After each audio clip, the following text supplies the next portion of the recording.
Good evening. It is June 2nd, 2026 at 6 p.m. This is a meeting of the Coeur d'Alene City Council, which I will call to order. The clerk will take the roll. Evans? Here. Gabriel? Here. Miller? Here. Scheckler? Here. Wood? Here. English? Thank you. We have Leslie Watson from the Northern Idaho Unitarian Universalists who will lead us in our invocation. Will everyone please rise?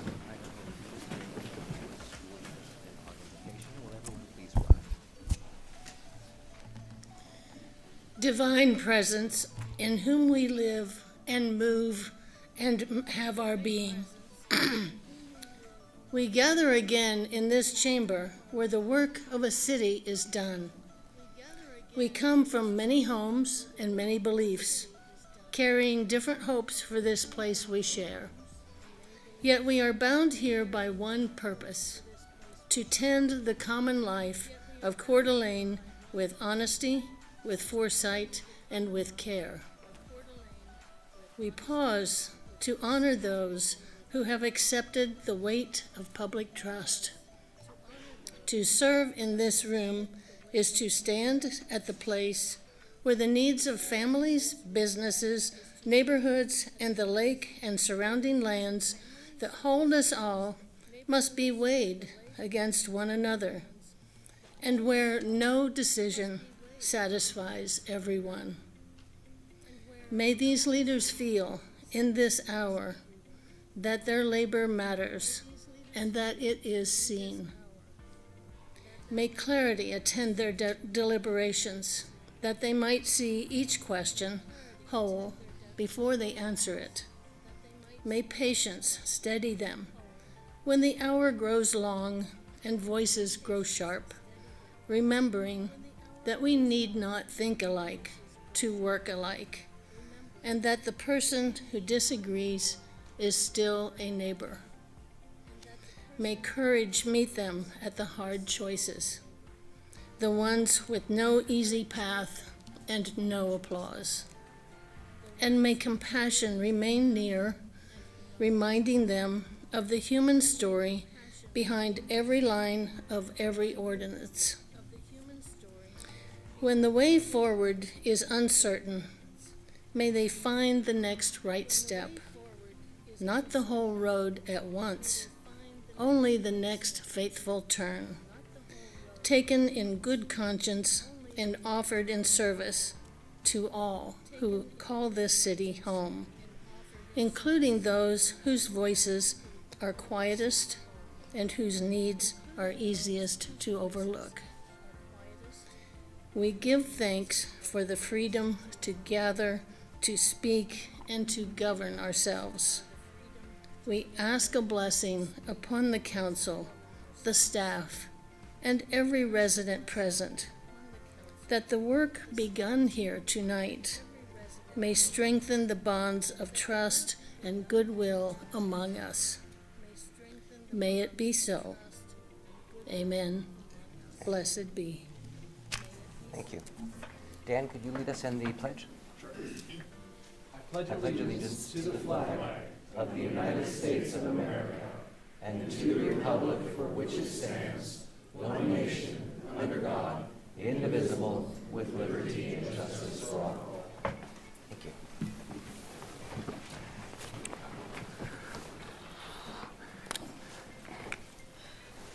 Item D is any amendments to the agenda. Does council have any amendments to the agenda? Seeing none, we'll move on to item E, which is public comments. There is a sign-up sheet which is headed this way. There is also a sign-up sheet for the hearing too, so if you mistakenly signed up for this one, you can sign up for the hearing later. We will start with Max.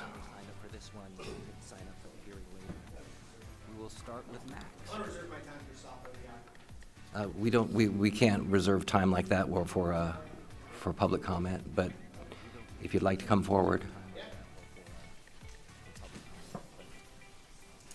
Hi, Randy. How are you?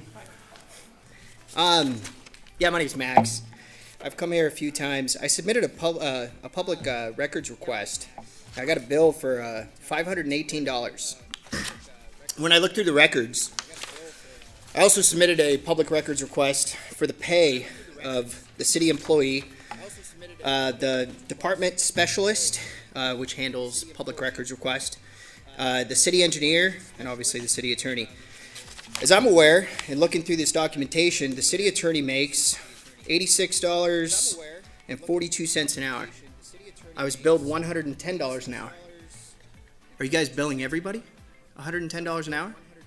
That's confusing. That's very confusing. But you do everything by policy, and apparently Randy knows best. So I want to know who's billing the public $110 an hour, which his full compensation package is $120 an hour. So where do you guys get this? Because it's not by statute. He knows the statute. So help me understand how you come to that number. If I'm just the only one, which raises a bigger concern. And what's a bigger concern than that is how many FOIA requests have been filed and been charged this egregious amount. The city engineer,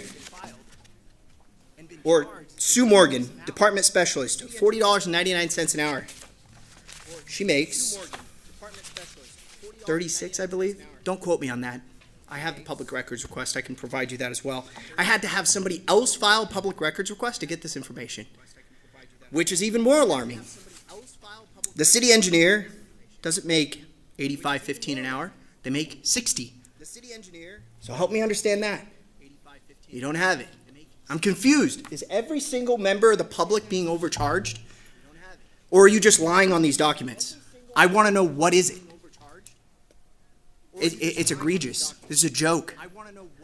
Randy Adams told Dan Gookin and the rest of the staff sitting up there not to talk to me. Please refrain from talking to city council. In his email to my attorney, help me understand. Is that transparency? I don't believe it is. And this is a joke. How are you guys billing the public over the compensation package of the very members of the administrative staff? Who's making this error? How many times has it occurred? How many people have been overcharged? I'd like to know.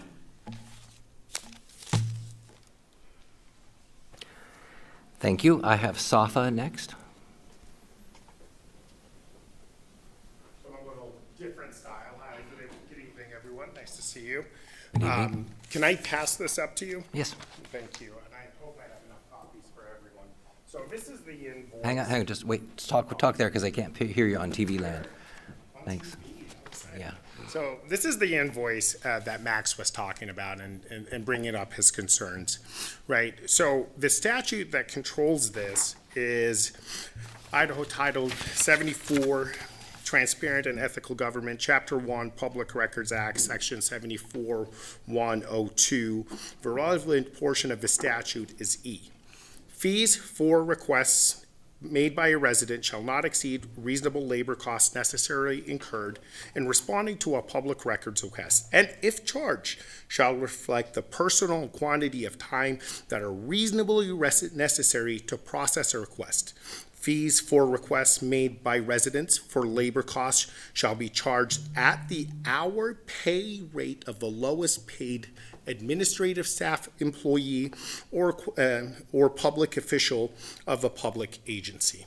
So I think what Max was trying to explain here, and it's not just Randy, it's not just Sue, it's not just Chris, because I'm not trying to pick on one human, but what it is if you look at somebody's pay, which says, for example, Chris Bosley is at $61.60 an hour. His total compensation is higher than that, right? But then you look at that invoice and you look at what Chris was billed at, $85.15, right? Who came up with $85.15?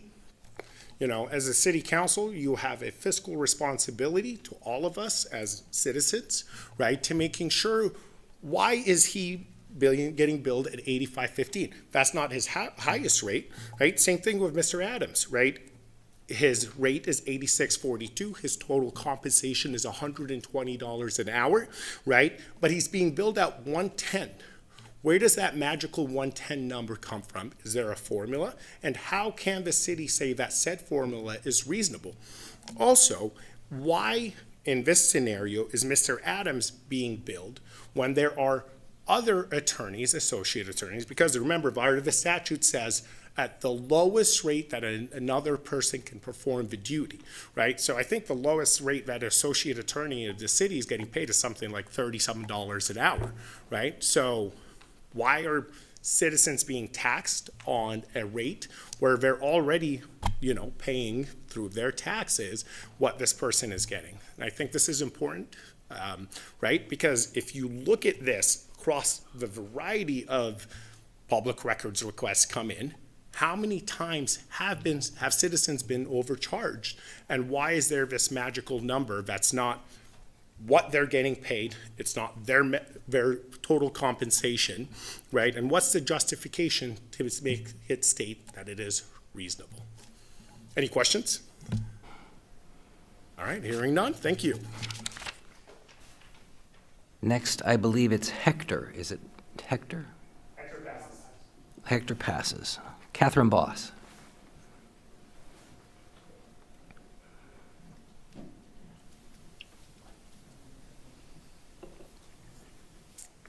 Hello. Hi. Catherine Boss, 328 Military Drive. We had our Fort Grounds group meeting last night, and it came up again that we're wondering about Lakeshore Drive on the 4th of July. There's a lot of concern in the neighborhood about kids and families crossing that street. Historically, that street was blocked from around dinner time till after the fireworks because there's so many families on the sidewalks and crossing the street and on the shoreline.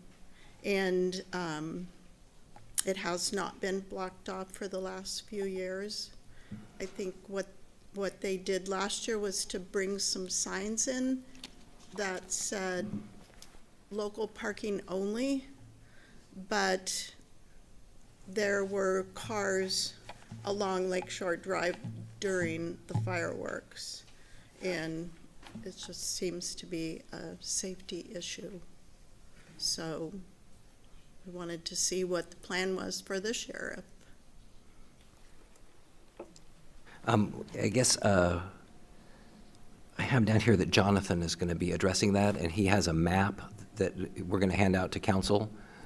So we don't really go back and forth, but I do have police here, and they are aware of that situation. So maybe a council member during council comments will call them up and have them address it for you. Great, thank you. Thank you. Diane Lee.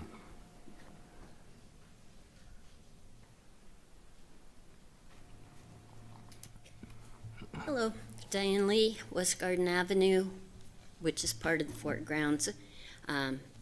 So same as Catherine, concerned with how things are going to go come 4th of July, wanted to get to this meeting. So there was time to have debate, planning, whatever might happen. Catherine and I both have been in the neighborhood a very long time. We remember 30, 40 years ago when nothing was done and there was a congestion line of cars getting out that went on for rows and rows of cars and idling people. And at one point I had somebody up to my door to use the bathroom because they'd been waiting so very long. I'm glad that hasn't happened for a long time. But it is time to take note and to not have them idling on every street. Thank you. Thank you. Mike Gridley.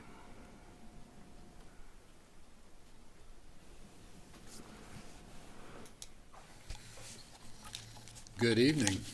My name is Mike Gridley. I live in Coeur d'Alene, Idaho.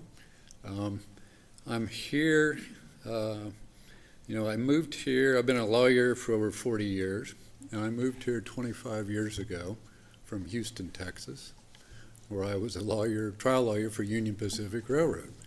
And because of that, in 40 years, I've met all kinds of lawyers, worked with all kinds of lawyers, good, bad, whatever. And, I'm here to say that no matter what the measurement is, whether it's intelligence, honesty, integrity, professionalism, or I would say strength under fire, Randy Adams is one of the best. And I would emphasize that. And I would say also, I think Coeur d'Alene's lucky to have him as a city attorney. After the last meeting, which I wasn't here, but I saw on video, I talked to Mayor Gookin, or I went to Mayor Gookin's office and asked to meet with him. And he didn't want to meet with me, refused that request. But what I wanted to tell Mayor Gookin was that I think attacking your professional staff like you've done affects your credibility and people's opinion of you in the community. Especially 66% of the people who voted in the last election voted for somebody else for mayor. So 2/3 of the people who voted in the election voted for somebody else. So I think that's the percentage that you need to convince and build credibility and trust with to accomplish the things you want to accomplish and that the community needs. That's just my opinion. I know that being mayor is a tough job. A lot going on, a lot of people moving here because it's such a great place. And that's problems you're going to have to deal with. My opinion, I think you need professionals like Randy and Ron, Hillary, Renata, Melissa, the people that have been here a while, that know what they're doing, and they're willing to help. But I think they need to be treated with respect that they deserve. So that's really all I've got to say, basically, is, for the benefit of the community and your success as a mayor, I would ask you to mend fences and treat staff with respect and work with them. So, thank you. Thank you, Mike. Roger Snyder.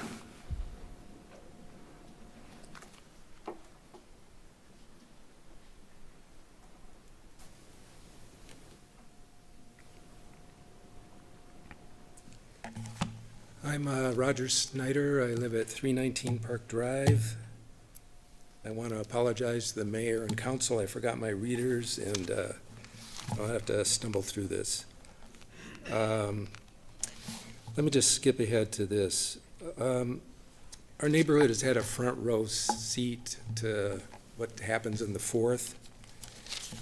And what I'm asking for is the city of Coeur d'Alene to work with our neighborhood to come up with an improved safety plan for the 4th. And specifically what happens on Lake Shore and the surrounding streets. Lots of people spill onto those streets, interacting with traffic. And, all of us that live in the neighborhoods have seen some dangerous situations. So I think we can do better. And I specifically really consider maybe closing again Lakeshore Drive during the 4th. So let's have a safe and sane 4th. And I'd like to thank all of you for what you guys do and putting up with some public comment. And on to the next. Thank you, Roger. Deb Cordes.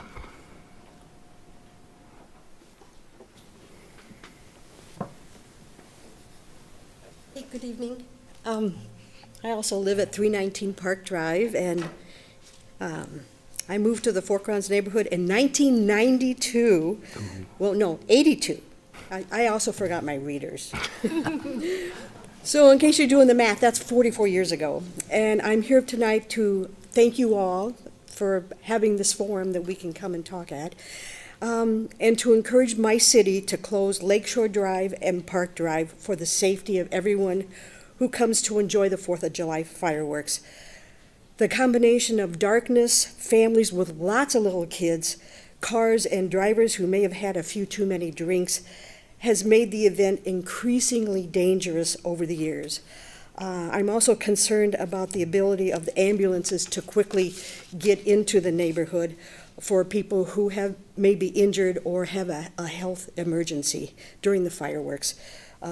We had our annual Fort Grounds homeowners meeting last night, and everyone in attendance is concerned about this issue. So I'm asking you to please look into it and beef up the safety on the 4th of July on those streets.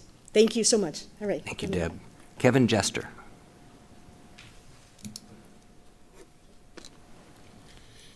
Mayor Gookin, members of the council, I want to also echo, thank you for your service and for what you do and for looking over the community.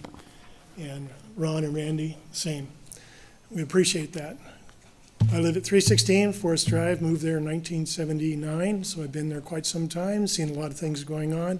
I won't be redundant. You know we have an issue down there at the 4th of July. It's a special time of year, lots going on. And we just ask that you give it some serious consideration in terms of the traffic circulation at that time. So I know that Jonathan has more information, so I don't want to be redundant. Thank you again. Thank you, Kevin. Virginia Tate.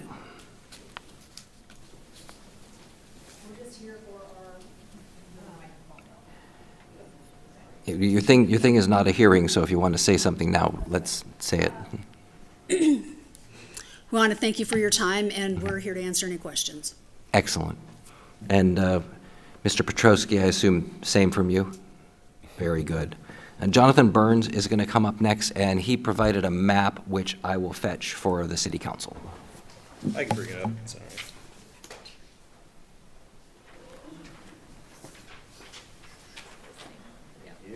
Oh, this is in color.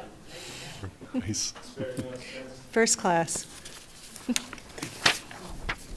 Hello, Mayor and Council. Thanks for having me back. It's the second time in a month or so. I think I should get a punch card or something. Show up here. Yeah, I will, again, I was planning on telling you guys that I was here on behalf of the Fort Grounds for our meeting, but I kind of showed up late and I was last to sign up, so you've heard from all of our constituents, so I appreciate you listening. The map that I have here, and I apologize I didn't bring it up for everybody. I don't know if we have something on that we can put up there, but basically it would just, my idea, and this is not the Fort Grounds idea, I want to be very clear here, is just to shut off basically at Hubbard and Lakeshore there. So traffic coming off the Dike Road would just go up Hubbard, kind of up NIC, and then also shut off access to Lakeshore at Woodland Drive at Forest and Military. And that would basically just be from about 6 p.m. till the end of the fireworks or something like that. And I think it would really keep traffic down. Again, the main issue that we're seeing here is all the cars trying to get out all at once the firework ends. There's tons of, I don't know, families, kids, people in the street, people trying to pull out, people trying to push through. And it's just an untenable, very dangerous situation that we feel like we need help with the city to fix. Yeah, so I am always happy to be a point of contact for the neighborhood if you guys would like to chat further. But beyond that, I don't have much else to add. All right? Thank you. Yeah. Is there anyone else who would like to make public comment who didn't sign up? Okay, we can move on to, oh, we do have someone.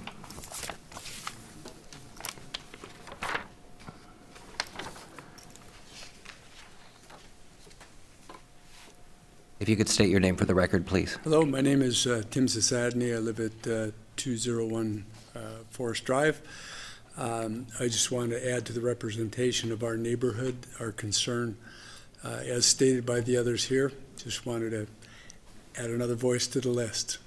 Thanks for your help. Thank you.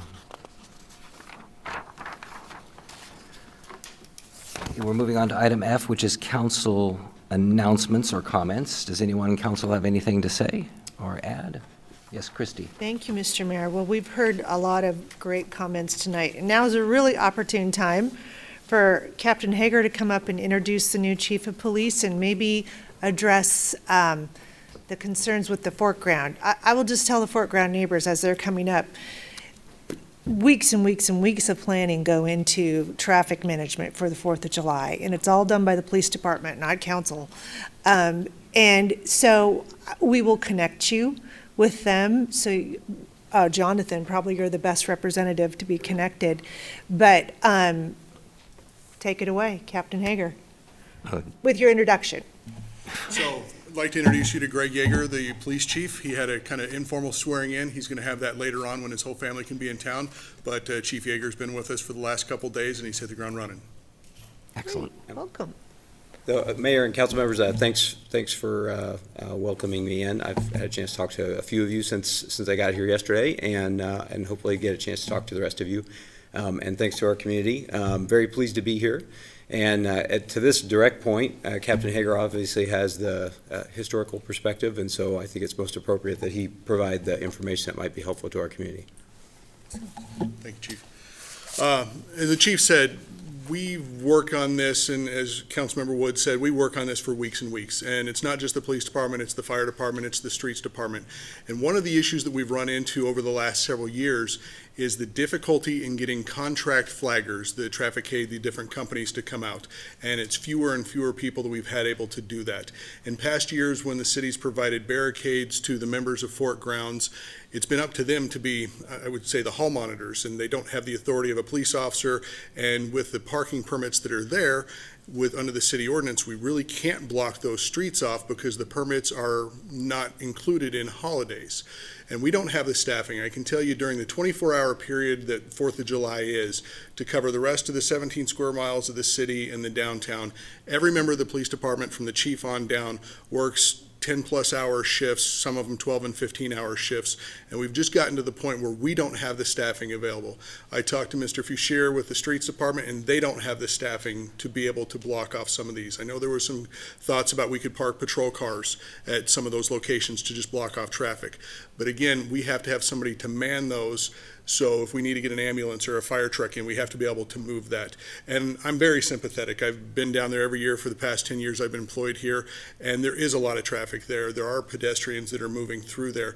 We've just run to a situation where the city lacks the amount of staff to be able to address all of these things. And we're open to suggestions. We're open to working with the community.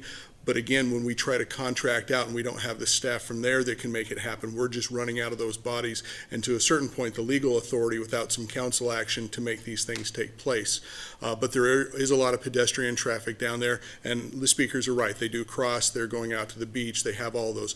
And it's a concern, but we have those issues other places as well because of the 4th of July. We have 50, 60,000 people that come into town for this.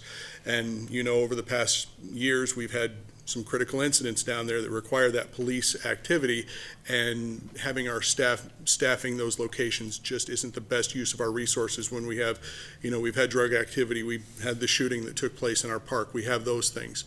We would like to work with the community and work through some of those things, but I think a lot of it is trying to find some of those private partnerships that we can make to help make this happen so we can have the appropriate staffing levels.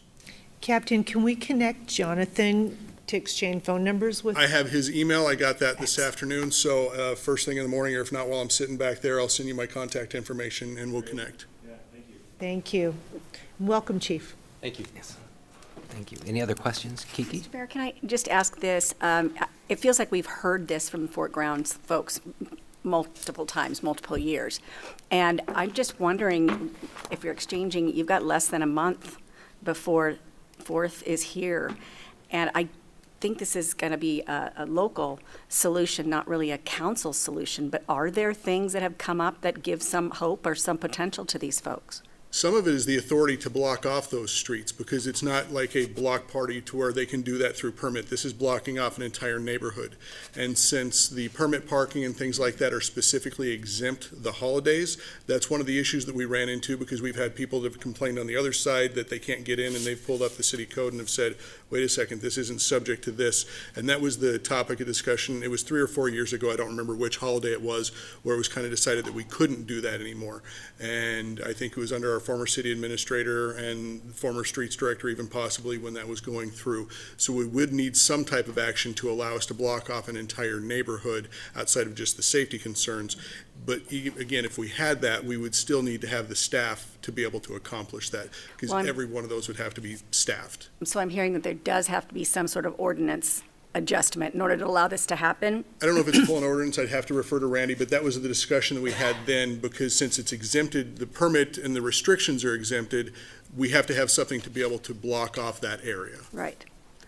Okay, and I could see something like private party vehicles being used with, an agreement with the city that says that a person has to remain with the vehicle, with the keys, that kind of stuff. I could just see that there could be some workable solutions. I'm just wanting to make sure that if council has to take some action to do something, that we're aware that we need to. The concern that we have with the private party, because they were staffing, the members of Fort Grounds were working those barricades, but they don't have the law enforcement authority. They didn't have that authority to do that. And then there would end up being arguments and things that we would get called to. And again, without that authority and the true jurisdiction to be able to block that off, we're kind of in a gray area that's there. And so putting private people into where you have heat, alcohol, the other things that have been mentioned here, it's just not the best recipe for success. Very good. Any other comments on this topic? No, Or on this, anything else? yeah, Go ahead. thank you. I wanted to get back to Max's public records request. I don't know if there's a way just to maybe put it in writing on how we come up with that amount, and that can be distributed back to him and to council, if you'd like. Seems like a legitimate question that we should answer. Thank you. And that was a question I have, and Renata, there is a formula that you follow that's according to the code that explains how we charge for massive public records requests. Yes, the Idaho code allows for 2 free hours of labor, and thereafter it can be charged back. So usually if it's 30 minutes more, we wouldn't bill, but if it's several hours more of work, then we would send out that notification of cost. So I'll have to look at this one specifically on those numbers, but generally we use the fully loaded wage rate, so that includes your wage plus all benefits, and that number comes from the finance department. And that's according to Idaho code? Yes. Okay, very good. Any other, Randy? The statute does also say it's not the lowest attorney in the office, it's the lowest qualified and necessary. There's only one civil attorney who has experience with the public records law. The others are prosecutors, have not dealt with that. So it's not just the lowest paid person in the department. Okay, good to know, because that would probably be us. So, any other council comments or questions? Okay, I have a couple of things. Number one is this building that we're in, and Elizabeth, who's the library director, had this thing produced, and I think it's really cool. It is the summer reading program for all ages, and it's available here in the library, and it is probably one of the neatest handouts that I think they've ever done. It's very creative and very clever, so if you have time, stop by the library and pick it up. There's 3 months worth of activities in here. Well, not in here, but in this space, and this tells you what they are, and it's for all ages. So I think that's really cool if you want to stop by and pick one of those up. I also have another obituary, sadly, to read. Please join the city in extending our heartfelt condolences to the family of Greg B. Smith, who passed away at the age of 77. Greg began serving in our police department at the young age of 23, and he dedicated 31 years of service to the community from 1971 through 2002. He was known for his cheerful nature and for greeting everyone with a smile. Prior to his service with the city, he honorably served his country in Vietnam. His obituary reflects the love of family he leaves behind, and the lasting humor and warmth he shared with others. We honor Greg's service to our country and his many years of dedicated service to the city, while extending our deepest sympathies to his family, friends, and loved ones. We'll move on to item G, which is our consent calendar. Mr. Mayor, I'll make a motion to approve the consent calendar as presented. Second. A motion and a second. Any discussion on the consent calendar, which does include our fireworks stand permits? That used to be an item that we would have for discussion, quite lively discussion, but Seems to be routine today. Very good. We'll take a roll call. Scheckler, Yes. Wood, Yes. Evans, Yes. Miller, Aye. Gabriel. Yes.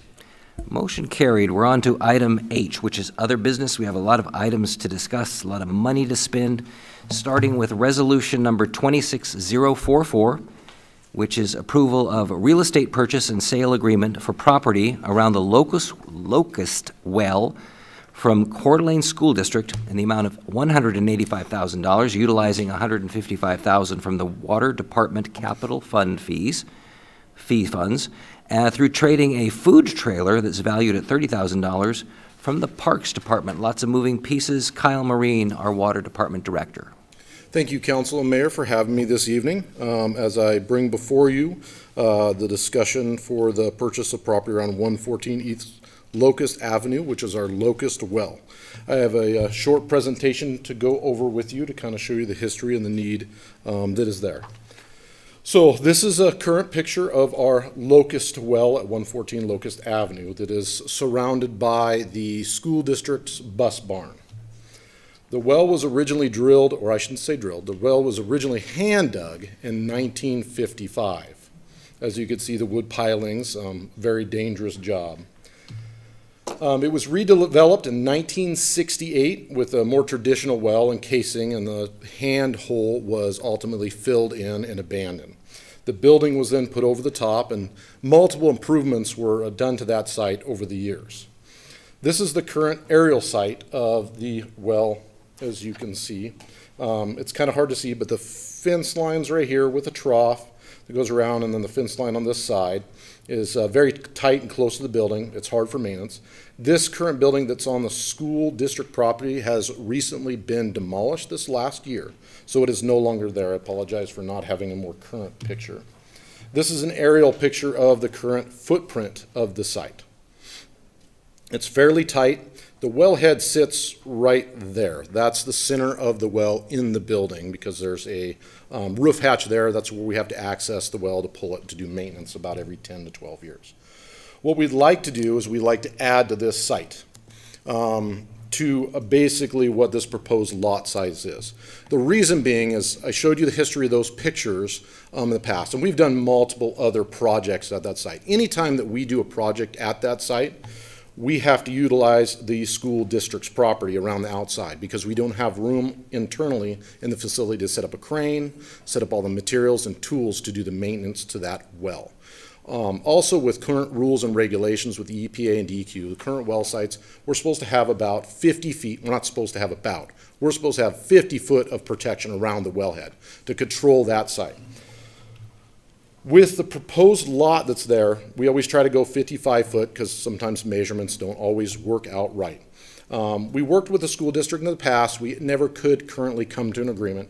With the destruction or demolition of this building and with some new school administration in there, we reached out to them and had some discussions, and they were willing to sell us this portion of property. With the agreement, we would allow them to continue to use that as a parking facility only, but if they ever sold the site, which they've talked about doing, we would retain that portion of the property for future maintenance. We'd also be able to utilize that site and protect the wellhead and come in compliance with DEQ and EPA regulations. Now here comes the interesting part with the trailer. And I was actually called by members of staff from the legal department and said, hey, I think you messed up on your presentation. There's a picture that doesn't look like it belongs. So during negotiations with the school district, we always talk about trading or doing something to try to help each other out. There wasn't a whole lot that we can make work out, but they did bring up, you know, we're looking for a food trailer. And at the time, the city administrator, Troy, says, hey, we've got one. So the discussion started with that. With the Parks Department and with the city administrator at the time to possibly trade for a partial trade for that food trailer with the school district. So with the agreement, they came up with analysis and figured out a good price for the food trailer to trade off, which we would pay the Parks Department for. It's just a part of moving horses to get the property. And I'll stand for any questions, but I would like to move forward, and by purchasing the property, the city would have permission to access the space needed, however, maintain future improvements to the well site are required. and purchase the property for a total value of the parcel for $185,000. And I'll stand for any questions. Kenny? Was that appraised? Yes, it did get appraised. We worked with the school district, and Valbridge did the appraisal on this property and for the next presentation I'm doing as well. That's not a big chunk of land, is it? No, it's not. It's just a lot for a little, right? But I mean, it is what it is, right? Correct. It's difficult because if we don't get the property, we could we could get in some issues in the future. If they did sell the whole parcel, and we didn't acquire it, we'd have trouble maintaining our site. Sure, I got you. Thank you, Kyle. Kiki, please. I just have two things. One is that you talked about that 50-foot buffer that was required by DEQ. Yes. Is there a violation if you're allowing school buses to park within that buffer? So we have vehicles that access the site for maintenance. We would monitor the site. Currently, the school district, we monitor it closely no matter what, even though it's not our property, we watch it.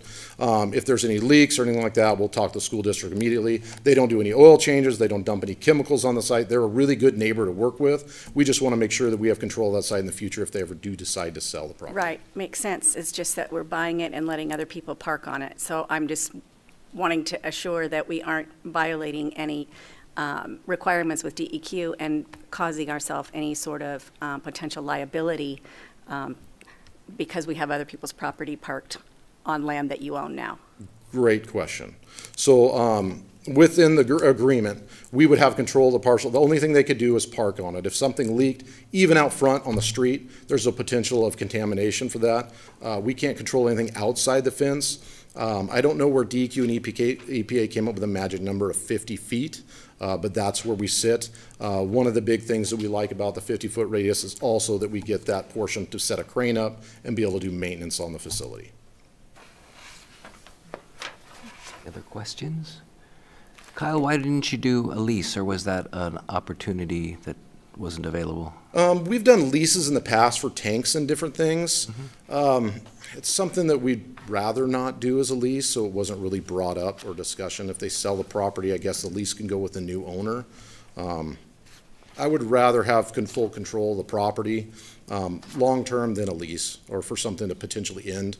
The well's going to be there for a long, long time, I hope. And leases usually have a term. It's a good producer, too, I think. Correct. What'd you say, 4,000 gallons? Yes, it tested at 4,000 gallons. We currently pump out of about 3,500 to 3,800 gallons a minute. Outstanding. Good Yes, question. Thank Christie. you. Kyle, I don't think you mentioned, but I assume this is somewhere within your current budget. Correct, I apologize. So yes, we have current cap fees that we set aside for projects such as this. It's not, and I should have brought this up, it's not in our current budget line item, but we do have funding available for capitalization projects such as this, which is cap fees. Okay, thank you. Any other questions? Minus questions, we can take council action. Mr. Mayor, I'd like to make a motion to approve resolution number 26-044, approving a real estate purchase and sale agreement for property around the Locust Well from the Coeur d'Alene School District in the amount of $185,000, utilizing $155,000 from Water Department capital fee funds and trading a food trailer valued at $30,000 from the Parks Department. Second. Motion and second, any discussion? Roll call? Wood? Yes. Evans? Yes. Miller? Aye. Gabriel? Yes. Scheckler? Yes. Motion carries. Moving on to item H2, which is resolution number 26045, authorizing the Water Department to determine the suitability of property at 632 East Boar Avenue for a future well, and if the site is determined suitable, approval of a real estate purchase and sale agreement for the property from the Coeur d'Alene School District 271 in the amount of $195,000. You're playing Monopoly with the school district here. A little bit, yep. Again, thank you, Council and Mayor, for having me here this evening. So I'm here before you to seek approval for the potential purchase of property from the school district along Bora Avenue for $195,000. In the 2012 and 2023 comp plan, it was determined that in our low zone or general zone, there was going to need additional supply as the city grows. With the water department, we continue to look towards the future and make sure that we have adequate supply for all the needs of the city of Coeur d'Alene.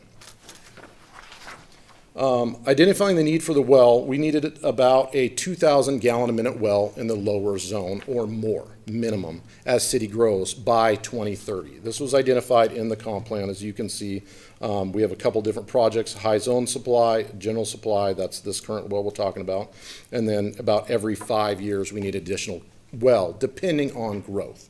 So we're right on track of needing another well by 2030. The water system is made up of two major zones. When you hear us talk about the high zone and the low zone, I'll give you a brief description. Pressure is built off of elevation. So further north you get, it gets higher elevation. The further towards the river, it gets lower elevation, so there's higher pressure. So we split the zone in the city. You have the upper zone, which is up here, which is high zone, and you have the lower zone. The lower zone is not directly over the aquifer, so we don't usually have real high production wells down there. They're mostly out in this area over the aquifer, and we have to pump water or build expensive transmission mains to get water down there. So the goal was to get an additional site in the low zone or general zone area, which is this blue zone down here.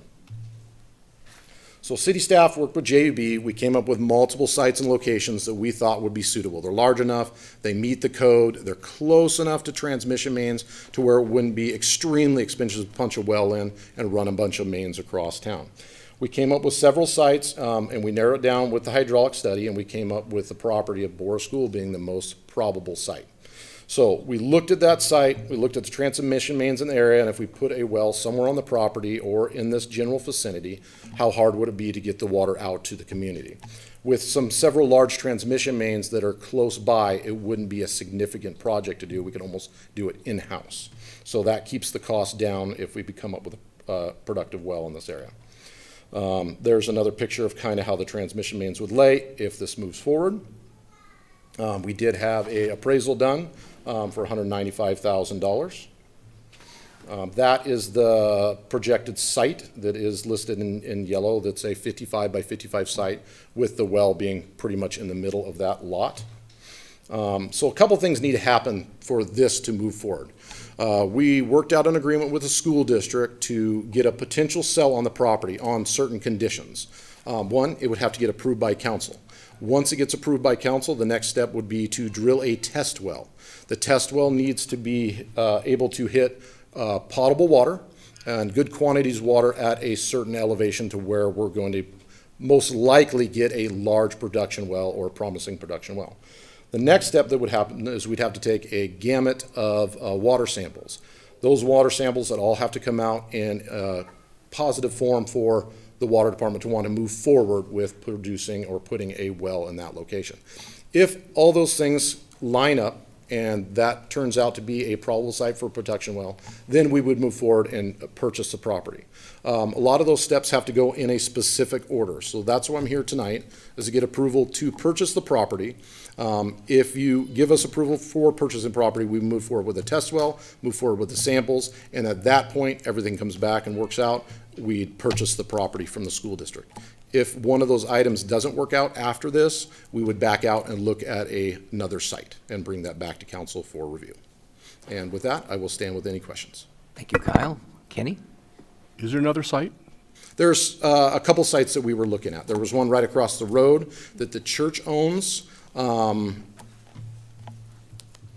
right over here that we were looking at. But if this doesn't turn out to be a promising site, most likely this won't either. And they wanted more money for this site than we negotiated with the school district. Some other areas were at, like the Wild Water site. We looked over there. It was a little bit harder to get transmission mains out to where we needed to put production downtown. That's a possible or promising site as well in the future. So we have a few areas that we did look at that if this failed, we could move that direction. You good? And let's shine up that crystal ball real quick, okay? You betcha. Historical data, what's your gut feeling that you're going to find something there that you like? So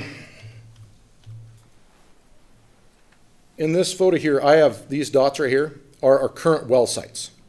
So we have good production well in these sites, we got a little bit of sand material in there, which is not bad.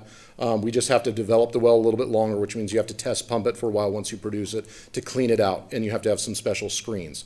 That's just traditional in this area on the aquifer. The proposed well site is about right there, so it currently fits in line with the other well sites. So my prediction, I predict that we are going to be successful at this location. You never know. You're punching a hole in the ground with your eyes closed. So that's why we do the test well first. You betcha. Okay, thank you. Yes. Well, what if you find oil? Does that change everything? Well, then the city's tax needs are settled, I guess, and we're good to go. Okay. No, first of all, you've done your homework, and I appreciate your relationship with the school district. So this seems like a very reasonable process to move forward. They've been very good to work with. Very good. Council prepared to take action? Mr. Mayor, I'm putting my cheaters on. Just because they didn't bring theirs, I brought mine. So I would make a motion to approve, I have to find it, resolution number 26045, authorizing the Water Department to determine the suitability of property at 632 East Bora Avenue for a future well, and if the site is deemed suitable, approving a real estate purchase and sale agreement for the property from the Coeur d'Alene School District 271 in the amount of $195,000. I'd second. Motion and a second. Any further discussion? Kiki? One question. So I'm clear on this. What we're approving is that if the test well and the testing comes back, you don't have to come back to us to move forward with the actual purchase? Correct. Okay. Good. Roll call. Evans? Yes. Miller? Aye. Gabriel? Yes. Scheckler? Yes. Wood? Yes. Motion carries. We're moving on to item number H3, Resolution 26046, approval of a professional services agreement, or PSA, with Veolia Water Technologies and Solutions for engineering design services associated with the wastewater department's sole source procurement of tertiary membrane filtration equipment in the amount of $250,000. That is not a third grade sentence. Woo, I'm glad you read that so I don't have to. Good evening, Mr. Mayor and council members. And we have Mike Becker from the wastewater department. Again, good evening. I'm standing here on behalf of the wastewater department for asking approval of this contract. And as you may recall, this is for the tertiary membranes that we're going to install in Train 6 out the treatment plant. And we're also adding Train 1, and I'll explain why we're adding Train 1 a little bit later in my presentation. But upon completion of this project, when we're done, we'll be able to treat 6 million gallons a day of the city's wastewater. As you know, that polished effluent is discharged into the Spokane River. And so I use that key word, polished. As you may recall, back in April, we presented our request to declare Veolia as a sole source product. We also asked to authorize staff to negotiate a purchase agreement with Veolia. Fast forward to where we are today, we went through the advertisement, we negotiated a purchase agreement, and we didn't like it. So we went back to Veolia and said we would like to do something different. And because of the highly specialized technology that these membranes offer, it presents us with a dilemma. Okay, there's no engineer that actually can design this besides the engineers for Veolia. And so this brings us to this contract. Now I want to keep this short. This agreement is strictly for design services for Veolia. And we propose that we go through this hurdle to establish a design. Jumping back to why we're adding Train 1. Train 1 has some expired membranes that are aging out. We're only supposed to get 10 years out of these membranes. We got 12. So because this takes so long to get, we'll probably won't see this Train 1 being replaced for another year. So we're capitalizing on the fact that we're already paying for a design for Train 6. This is simply cookie cutter, and we don't have to pay for the design twice. So there's an advantage to going this route. Again, this is just for Veolia's design services. We do have the budget authority for this.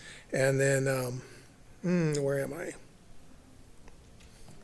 I guess it is our recommendation that we ask council for approval of this professional services agreement for these tertiary membrane filtration equipment in the amount of $250,000.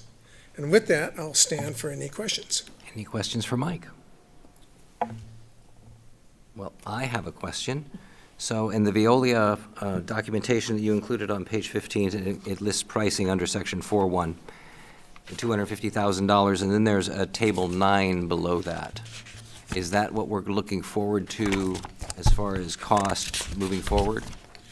This is just the design services? So, yes, what you're looking at on table 9 is the equipment and service pricing that is associated with the actual procurement. If I can expand on this, Mr. Mayor, what's important to understand is why did we change our mind? We were going to procure this ourselves. We sat with our consultant, JUB Engineers, on this, and they said, we got a better idea. Have you ever thought about basically City of Coeur Lane? You stay in control, you negotiate the price of the membranes, you get a package bundle all developed up, and then we assign that to the contractor that bids on the project. All the contractors, all the bidders would have that exact dollar amount where we are in control. And then they can do the bid for the actual installation and ancillary equipment on top of what we provide them. This keeps us in control of the design. This way the contractor doesn't say, hey, while we're here, let's replace this pump. You know, if the pump doesn't need to be replaced, you know, we're going to do our best to, you know, get our life out of that pump. It saves the city money by we control the price. It doesn't allow the contractor to manipulate their bids where they got hidden costs in there for stuff that we don't need. And so that was an excellent question to bring up. So this will be presented to you when we go through the bidding process and we ask for an award of contract to the contractor. They will all have the same bid bundle. That's smart, thank you. Thank Any you. other questions? No questions, we can take action.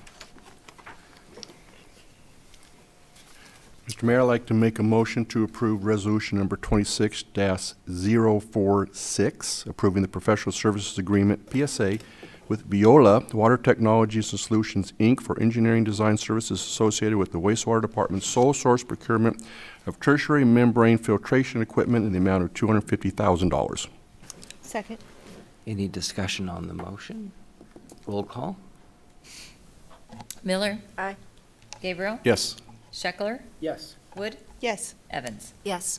Motion carries. Thank you. Thank you, Mike. We're on to item H4, Resolution 26047, approval of an agreement with Cannon Hill to demolish a dangerous building at 361 Mill Avenue in the amount not to exceed $30,000 and authorizing a special assessment for the cost of demolition against the property. We have Keith Clemens, building inspector, who will be doing our presentation. Keith. Hello, Mayor and Council. Thank you for taking the time to listen to me. This is a property, excuse me here. Press F5. You said F5? Yeah, F5.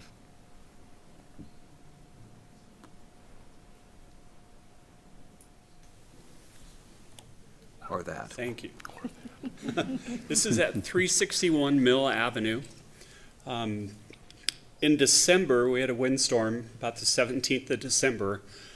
This tree, I counted, I think it's a 125-year-old spruce tree. I kind of got lost counting all the rings, but fell across the house, did great damage to it, so much so that it can't be fixed, not without removing the entire house. It was not reported to the fire department. Police didn't know about it. We drove by the first week in January and saw it. Immediately went in, tried to find the owner. Nobody is there. We shut off the water. We shut off the gas service, trying to make it safe. The owner is transient in nature. She's very hard to find. I talked to her a couple times in January. With the abatement process, I posted notices on the house, mailed it to the residents and to the last known address of the person who paid the taxes, which turned out was her mom. Angela is the lady's name, got a hold of me at the end of January and was very anxious that we'd put this notice on her door. Again, it was kind of the thing where she felt like we wanted her property.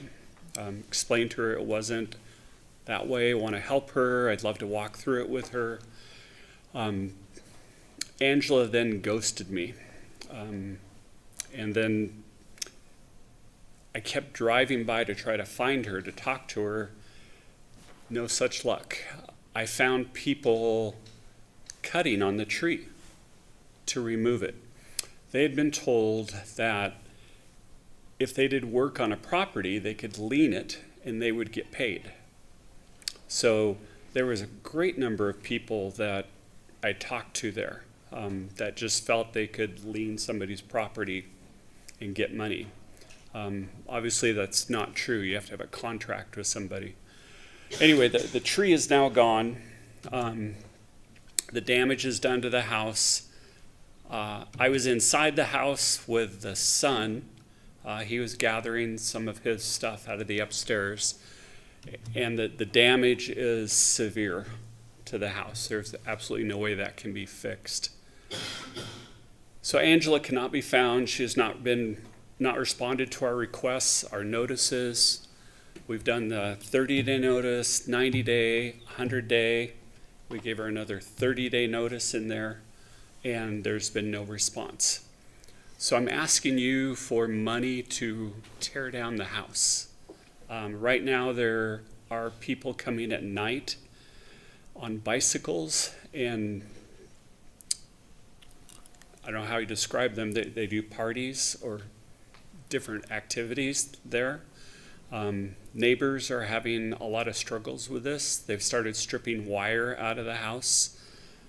The neighbors across the street in a duplex, family with kids, have stopped me many times, expressed their concern about that it's not safe. I've not found these people there during the day. They come at night on bicycles, which is very interesting to me. But it's become a place where they're gathering. I went there today, and there's a box of donuts in back, brand new box of donuts. And they had been there the night before. They had had a party. So asking you for money to remove this structure, to make it safe for the neighborhood. There is a detached garage right behind it. The garage is full of filth and all kinds of things stacked high. It's like a hoarder type place, the house and the garage. A lady was living in the garage. We got her into another housing unit. She's in an apartment now with St. Vincent de Paul.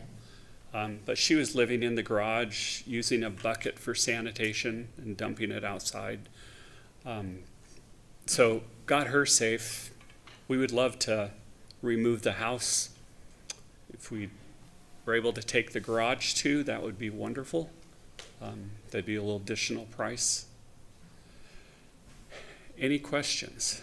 So, Keith, if I understand, so the current price is just for the demolition of the house, but because the detached garage is not in a dangerous condition, that's not included, and that would be something that council would want to decide if they wanted to add the garage, but with the understanding that taking it down could be a liability for the city. Correct. Under the abatement code, I'm unable to say, yes, we can demolish the garage, because the tree did not hit the garage. And if I understand, so this money would be reimbursed to the city through the lien on the property? Correct. We would lien it, and when that property is sold, which I would assume it would go to a sheriff's sale for back taxes, if that's in a year or whatever it is, I'm not familiar with that process. It's a year behind now. At that time, whoever bought it, I believe we would get our money back. Okay, Dan. Would our lien be a priority to any mortgage encumbering that property? Randy, can you help me there? I believe it would, but I don't think there is a mortgage on that. The owner received that from a relative, apparently, free and clear. Has the notices, were those sent by certified mail with return receipt requested? Yes. They've been returned unsigned to me. The lady, the mom that paid the taxes, she signed hers, and that returned to me. Have there been any attempts to make personal service with a courier at the last known address of the taxes? We've not been successful with any of that. Okay. One of my concerns is the safety you had mentioned. And it sounds like there's people coming and going to this property. Is that the primary concern, is that people are using it as a drug house or a flop house? Yes, what we've found is when that starts, it just crescendos. And they tell everybody, and it just becomes more and more problems. One of my concerns is that demolishing this structure, how did you determine that it couldn't be repaired? So as I'm a building inspector, I'm a journeyman carpenter, and I've been a building inspector for 25 years.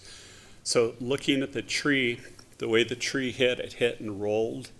And so you can see the bow on the wall.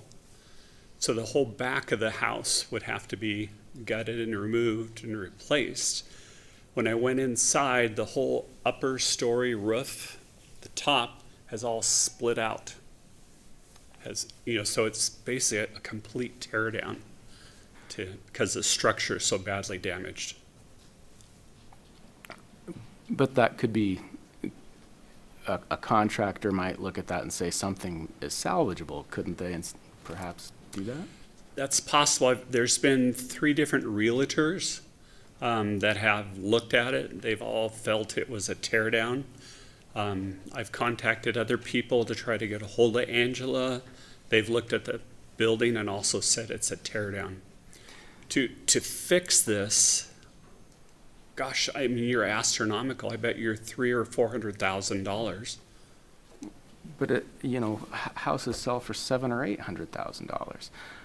I guess, are there less severe alternatives that we have as a city available to us, like wrapping it up in police tape saying do not cross, do not enter, and then have the police department patrol it for ne'er-do-wells?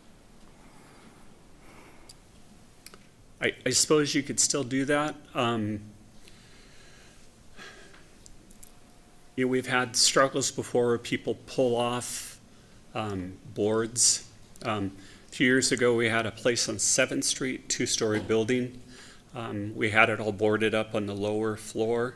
They then stole ladders from neighbors and went in through the 2nd floor.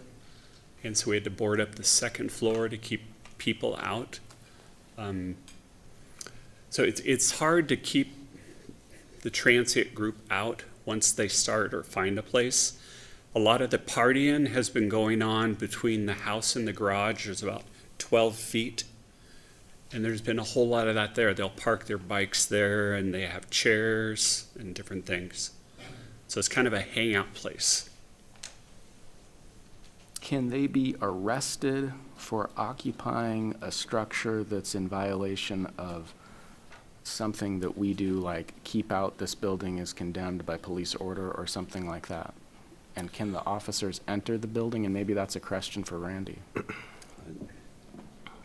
That would be a trespass. Again, the owner is unreachable. Usually in a trespass, it's the owner who makes the complaint. So it would be a proof issue as to whether they were on the property with permission or not.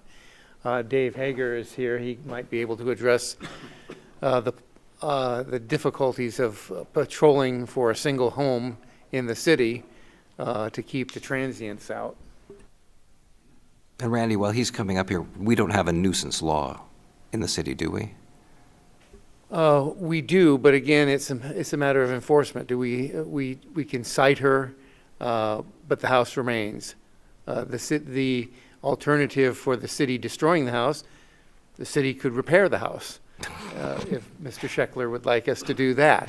But then we could lien the costs of that as well. But again, that doesn't seem to be a realistic possibility. The Uniform Code on the Abatement of Dangerous Buildings, which was adopted by the city, has a very detailed list of reasons when a building can be deemed dangerous.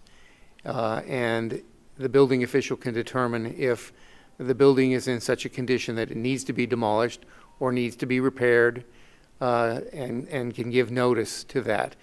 The homeowner has an ability to appeal that notice. The homeowner has not appealed this notice. And so now we're to the point of either leaving it alone or doing something about it. Thank you. Captain Hagar? So I have a fair amount of data on this property. In the last 5 years, we've had 37 calls for service at this location. So the picture I'm trying to paint is we had some of these criminal issues prior to this. The owner is well known to us. We've done 8 warrant services there, suspicious activity. We check out there frequently for directed patrols. And as Mr. Clemens pointed out, the abatement for dangerous buildings is for the structure, but not the garage. So in April of this year, we had the neighbors report suspicious activity. We got there, and there were 3 probationers that known to us, frequent flyers I would call them, that were in the garage. So it's not the area that he had condemned, but it's the other area. They all claimed that they were allowed to be there by the property owner.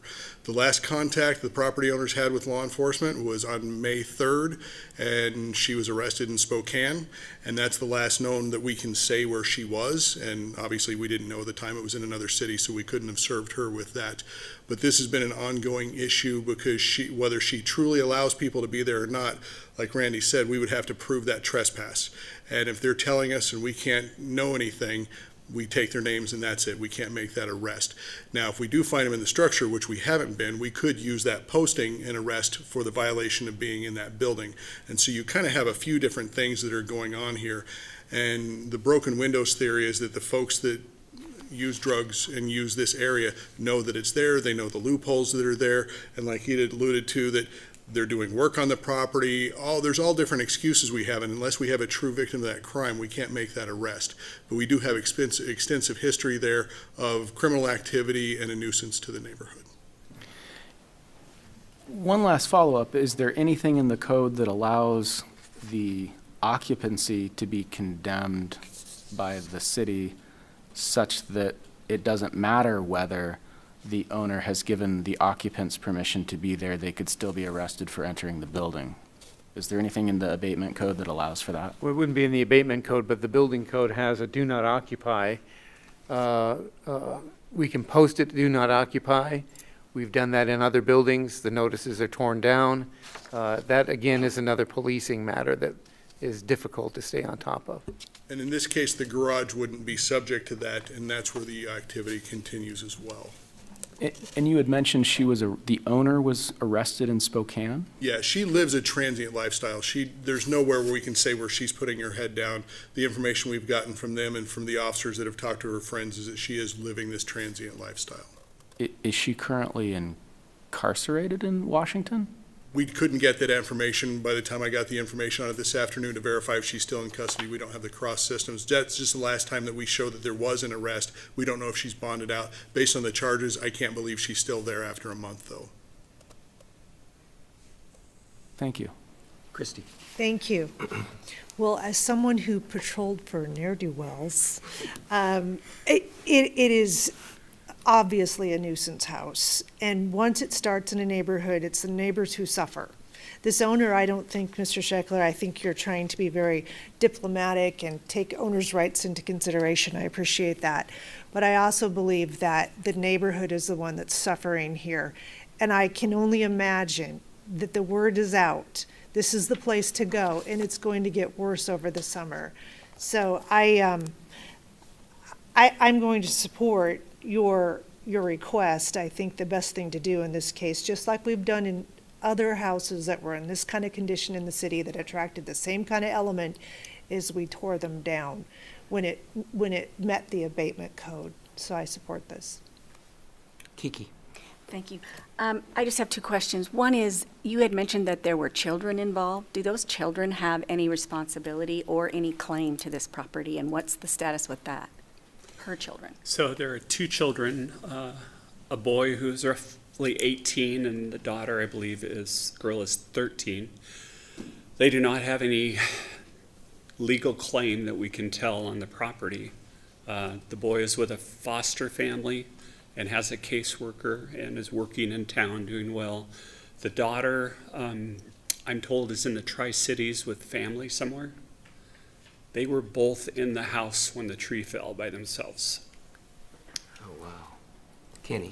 Sorry, I'm sorry, I have two Kiki. things. It just seems like they, at some point, might come back and say, you know, that land was worth money to us, and how are we as a city dealing with the heirs of the property, is my question on that.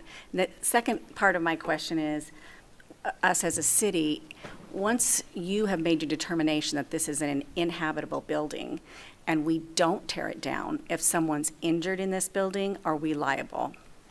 That might be a Randy question. I don't know. Would be a Randy question. No, if we have posted it as do not occupy, we can't guarantee that the postings won't be ripped down, but we've done all that we can to protect this, so I don't think there's any serious liability.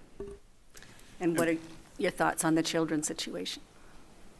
Inheritance-wise is what is just in my mind. So the children, I talked with a caseworker this week. They're working with a nonprofit to get an attorney to try to get the land to be deeded to them, however that's done. The value of the property, right now the way it is, the amount that I've been seeing has been 175 to 200,000 because somebody has to tear down the house. If the house was in good shape, that'd be 5, maybe 6. Very nice neighborhood. So there's no value to the house right now. Right. And whoever buys it has to pay to tear it down. Well, a couple $100,000 in land would feel like a lot of money to an 18-year-old, I would think. Yeah. And hopefully that money would go to the kids. We would definitely hope that. Okay. Kenny. Well, a couple things. First is, I'm completely in favor of tearing this down. Captain, I know you don't want your officers going in there trying to find somebody because it's an unstable building. No, thank you. And the double-edged sword from this, and as Christie said, it's got to come down, in my opinion, the garage does, because if we're abating one thing, we have to abate the second thing. And I'm very familiar with this house and very familiar with the neighbors, and you're completely right, they are suffering, and they're asking for help, and they've been getting a lot of help, but they can't be everywhere at once. So I think the best way to handle this is to maybe look at getting the garage too. Randy, you're smiling at me. Well, the garage was not damaged. The only way we can take it down is if it was damaged. 6 years ago, we brought forward a chronic nuisance property ordinance that would have dealt with homes or garages or structures that were used for illegal activities. That didn't pass. So really, the only way we can take it down is if it's deemed dangerous under the criteria of the Uniform Code. So to secure it, would that be our responsibility as well? And how would law enforcement like it secured? Well, If they're going to tear the stuff off the windows, what are we gaining? yeah, no, it's not our responsibility to secure a building that is not dangerous. That's the homeowners, but. Dangerous in the manner, I'm sorry, I don't mean to interrupt, but dangerous from the manner of structurally. Correct. Okay, thank you. Randy, if council were to direct to have the garage torn down too, what would be our liability there? Well, it would probably be akin to a taking without just compensation. So it would be just compensation to the owner if they chose to pursue that. Okay, thank you.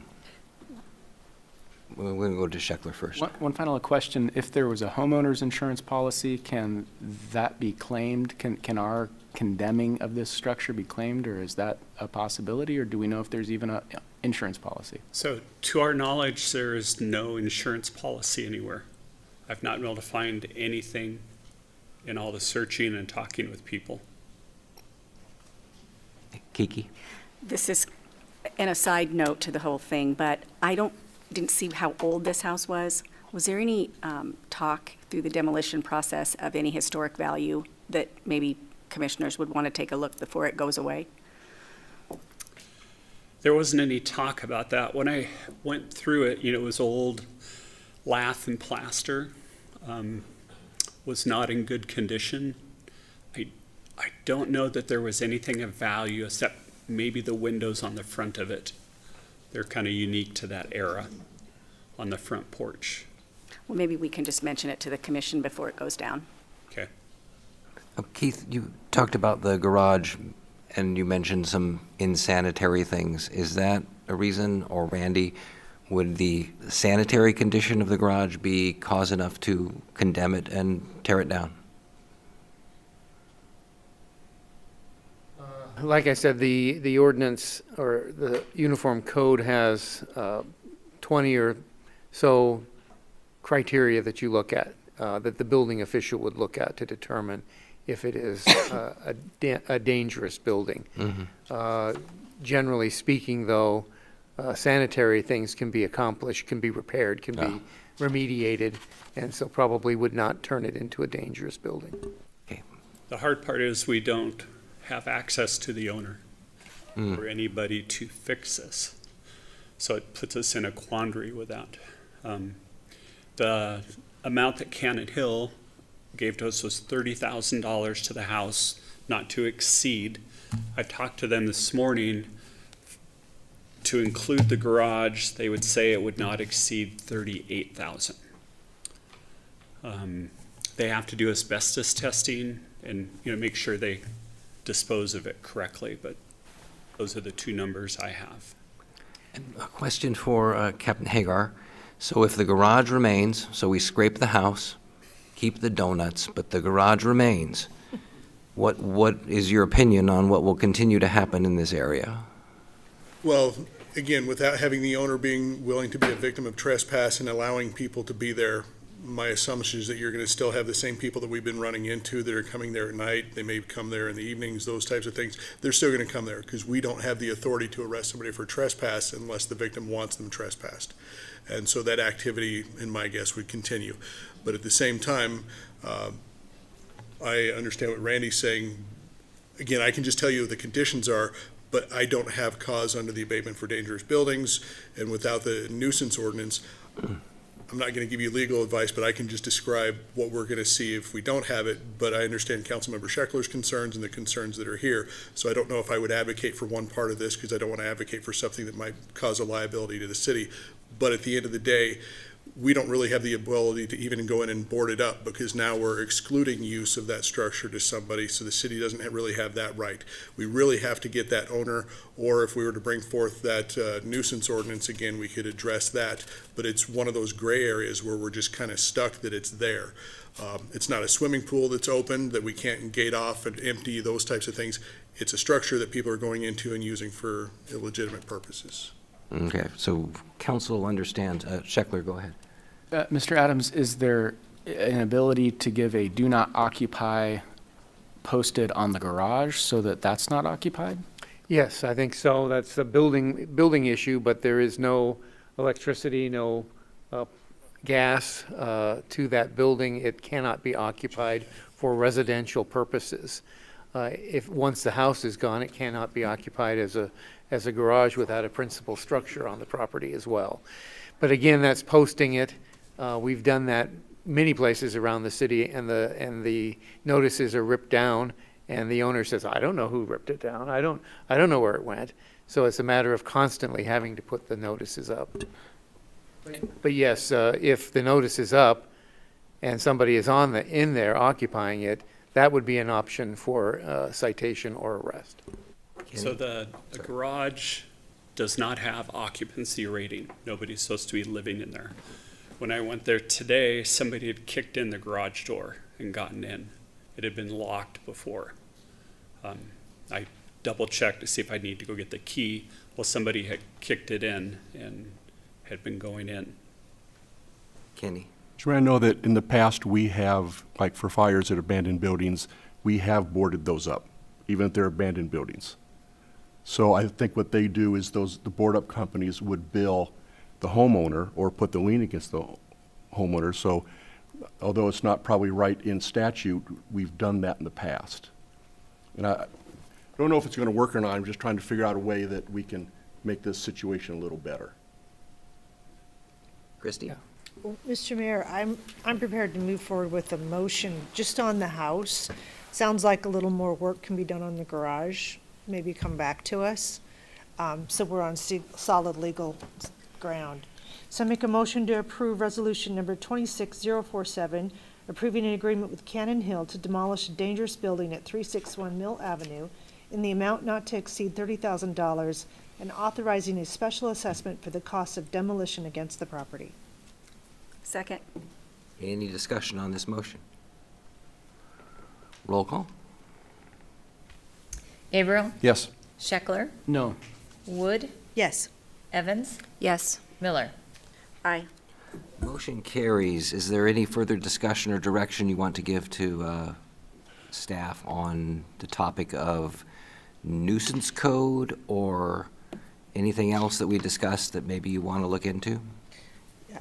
Dan? Oh, go ahead. I would ask them to look into giving a do not occupy on the garage. Is that something we would need to give you official direction on, or are you just going to? No, that's within the building code, so I think the building department can do that. Okay. Yeah, I'll do that tomorrow morning. Anything else? Yeah, Christie? I wasn't here 6 years ago. I'd love to see that nuisance code come back. Maybe we could take another look at that, see if it's something we'd want to adopt. Okay. So that's the same stuff that failed. Randy, do you remember why or what the contention was? I don't know. I think council felt that it wasn't really necessary. This is a code that places like Seattle have. It's pretty aggressive, and I think the council felt that it could be handled other ways. Still want to bring it back? Yeah, because we could modify it and make it Idaho.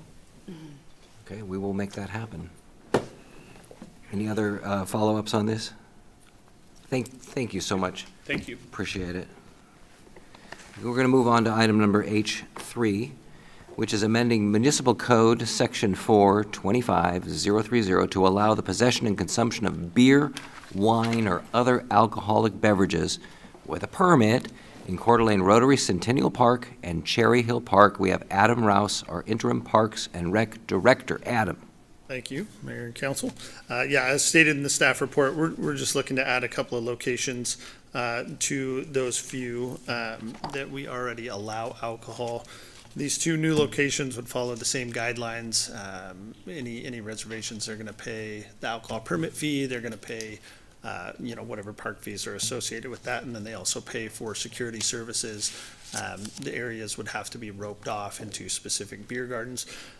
With that Rotary Centennial Park, Councilwoman Wood can attest, we talked in Park and Rec Commission, that one is more like it's just gonna be its own standalone little beer garden thing because of the way that it's set up. It's so tiny. And we've only got 3 requests in there for use, one being the Rotary Group. The Downtown Association will use it once during their Oktoberfest, and then Arts and Culture Alliance uses it as kind of a little pass-through staging thing when they do some art walk stuff. So just asking for approval to add those to the list. Yes, Christie. Mr. Mayor, I thank you, Adam, for bringing it forward. I'm just going to confirm that Adam did bring this to Park and Rec. Jenny Tate, one of our commissioners, was also present. And we'd asked him to go back and do a little more on the Rotary Park with the police and fire departments, and he has done his homework. Yes. And they have agreed that this is something they could support. And so I would just say that he answered all of our questions and our concerns. Any other questions for Adam? So Adam, why don't we just allow this in all our parks? It seems like the list of exceptions is growing longer. Being a little bit new to some of this, not all the parks really lend themselves. Like Cherry Hill would be one of those. We're really asking for this for one specific event. Otherwise, Cherry Hill is one of those that you wouldn't get a lot of requests for alcohol in the park. So aside from like allowing just alcohol in the parks just in general, which is not a good idea, I think the ones that we've got on here are the ones that we get requests for the most. So. Okay. That's why it's that way. Any other questions for Adam? Okay, we'll move to council action on this one. This is a bill, so we need to do a few things. That's where I would make a motion to dispense with the rule and read Council Bill number 26-1009 once by title only. Second. Any discussion on the motion? Roll call. Scheckler? Yes. Wood? Yes. Evans? Yes. Miller? Aye. Gabriel? Yes. The motion carries. Clerk will read the title. Council Bill number 26-1009, an ordinance amending the municipal code of the City of Coeur d'Alene, Kootenai County, Idaho, amending Chapter 4.25030 entitled Beer, Wine, and Liquor Prohibitions on Public Property, repealing all ordinances and parts of ordinances in conflict herewith, providing a severability clause, providing for the publication of a summary of this ordinance and an effective date hereof. Very good. Now a motion to adopt the bill. Motion to adopt Council Bill 26-1009. Second. Any discussion? Roll call. Scheckler? Yes. Wood? Yes. Evans? Yes. Miller? Aye. Gabriel? Yes. Motion carries. Thank you, Adam, but we're not done with you. Not done.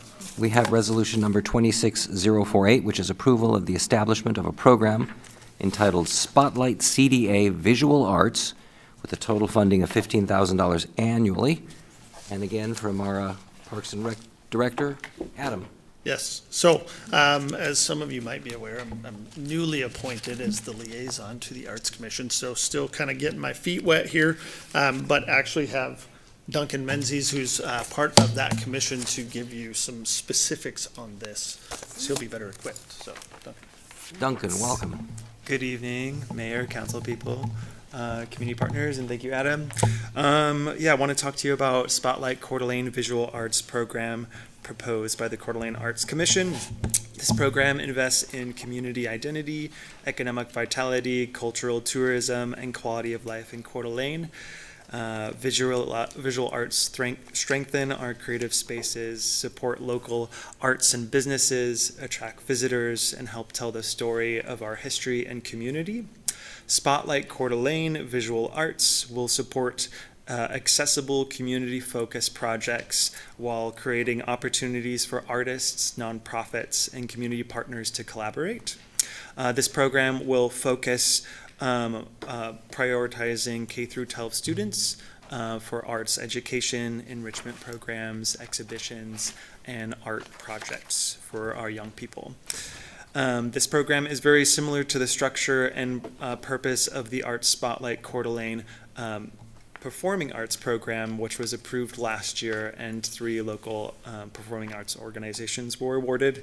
The program cycle will run from November 2026 through October 2027 and provide $15,000 in funding through grants of either $5,000 or $7,500, with the possibility for those nonprofits to apply for a second year of funding. Applications will be evaluated using a rubric that emphasizes artistic quality, community engagement, feasibility, and demonstrate impact to help ensure that strong and effective projects are selected. This program is designed to be transparent, accountable, and community focused, and would also like a note that this program creates a fair and competitive process for distribution of city arts fundings. In last year and this year, a local arts nonprofit received $25,000 in city funding for visual arts scholarships without competitive grant process. This program will establish an open applications for all arts organizations that qualify, evaluation system, and allow organizations and artists to compete fairly for the funds. And with that, I'll accept any questions that I might be able to answer. Kiki. Thank you, Duncan. Can you just describe what the key differences are between this program and the Performing Arts Grants Awards program that already exists? Yeah, so that's just specific to the performing arts programs. This one is nonprofit organizations that have been around for 5 years or longer that are specific visual arts. So, name one. Emerge, Arts and Culture Alliance, the Council of the People for the Arts. There's also the, what is it called? So these nonprofits are ones that would support a display of pottery? Or I'm trying to get my head around, I get the Performing Arts Grants Awards. Those are, on stage, human beings doing a performance. So I'm wanting to say, what is the visual arts piece of this is not just humans, but it could be humans who are doing a dance program. Am I right? Or where are we going? That would fall under the performing arts spotlight. I could see spaces like Gizmo or Emerge. Those are the two ones that are popping to my mind right now. That would do visual art displays. Yeah, our do educational art programming, our exhibition, our community projects. It's open. It's open-ended what the visual arts would be. And this comes out of this isn't additional monies into the percentage of monies that goes into the Arts Commission. Correct. Pot, right? Yeah, it's taken from our funds. So it's just a diverted use of it. Mm-hmm. Christy? Well, Max, artistic expression is out there for everything, right? And so I support what you're doing. I think that we should support all different forms of art. So, thank you. So, Duncan, I do have a question on the eligibility criteria, which is listed in the staff report. One of the items says that applicants must be in good standing with the city and the community. Can you explain what that means? I am not on the subcommittee for this, and so I don't know if that's a specific thing they're talking about. But It just seems to be incredibly subjective. I agree that sounds very vague. I'm pulling it up right now. Mr. Mayor, could Yes, it mean Christine. not in debt? They don't know what's Well, money. it could also mean that it's someone we just personally don't like. Oh, that's not good. And so I would express a concern about that, just, I don't know, I guess actually, yes, yeah. you're on the committee. You should Yeah, know. and I don't know this answer with confidence. Sure. But in the past, with some of our art pieces, they haven't performed as well, or they haven't held up to the weather. I see. And so communicating with some artists, not many, has been problematic to get the pieces fixed or repaired or moved if needed. And I'm wondering if this is carryover language from some of that. Randy, could you help? Yeah, I think it is very vague and could cover a multitude of sins, such as if they're a criminal, if they're on probation. Someone could say they're not in good standing, not a citizen. There's just so many things it could apply to. And I just don't want to see it come back to us and have someone in the future say, well, you're picking on me because I said something online or whatever. It's a thought. I don't think it necessarily would need to torpedo this. But I do want to let everyone know, you probably don't know, but I was a visual arts major in college. That's my degree. And basically visual arts is anything that's weird and doesn't have a name. So there you go. We'll see what comes out of this. That was a great definition. It's- Weird doesn't have a Well, name. Got it. suffering through it for 4 years. It really trains people. Anyway, moving on, we'll take a motion. Mr. Mayor, I'll make a motion to approve resolution number 26-048, approving the establishment of a program entitled Spotlight Coeur d'Alene Visual Arts with a total funding of $15,000 annually. Second. Motion second, any discussion? Roll call. Wood? Yes. Evans? Yes. Excuse me. Scheckler? Yes. Miller? Aye. Gabriel? Yes. Excellent. Motion carried, and thank you, Duncan and Adam. We look forward to seeing what comes out of this. I assume it'll be something visual. We'll move on to item H7, which is resolution number 26042.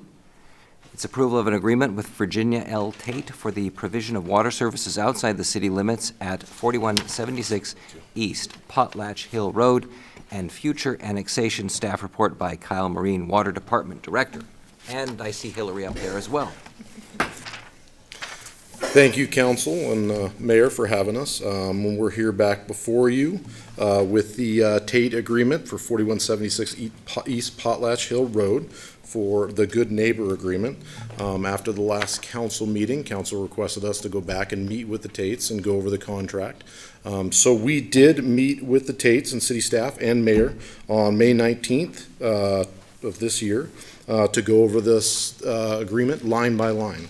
Going over that agreement, we came to a good discussion and figured out what issues each party had with each line, and went through that to come up with, I believe, an agreeable agreement.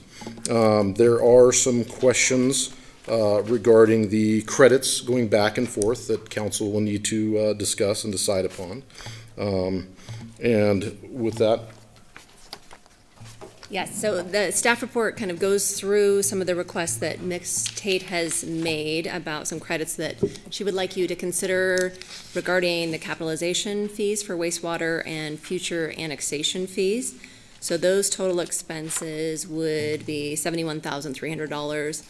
But as noted in the staff report, the city has also incurred costs, and ours to date totals $72,816.92 for some other infrastructure up in the area, and we have agreed through the settlement agreement with Ms. Tate to do some other improvement or connections for a lot that was platted as the first edition, Elk Point First Edition. So those will be future costs that we would incur. And then we also wanted to point out that the settlement agreement that was entered into in 2019, that Ms. Tate did agree to pay all, or any and all fees, including utility cap fees and applicable impact fees, which are generally required by the city, with the exception of the annexation fee for the proposed lots north of East Potlatch Hill Road and East Sky Harbor Drive. And that has already taken place. So those lots have been annexed in. We waived those annexation fees. So in staff's opinion, she has agreed for any requests like this in the future that she would pay the fee. So I think that's important to point out, but that's up to council to determine if you wanted to credit any of those fees now or in the future.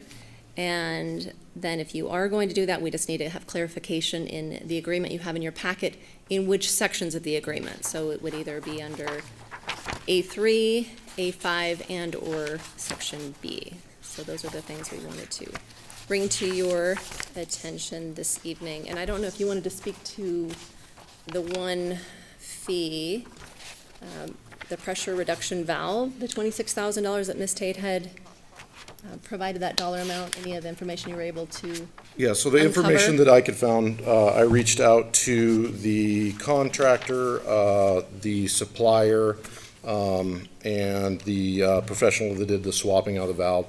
I couldn't find a lot of information on the cost. I reached out to Tates as well, let them know what information that I could find.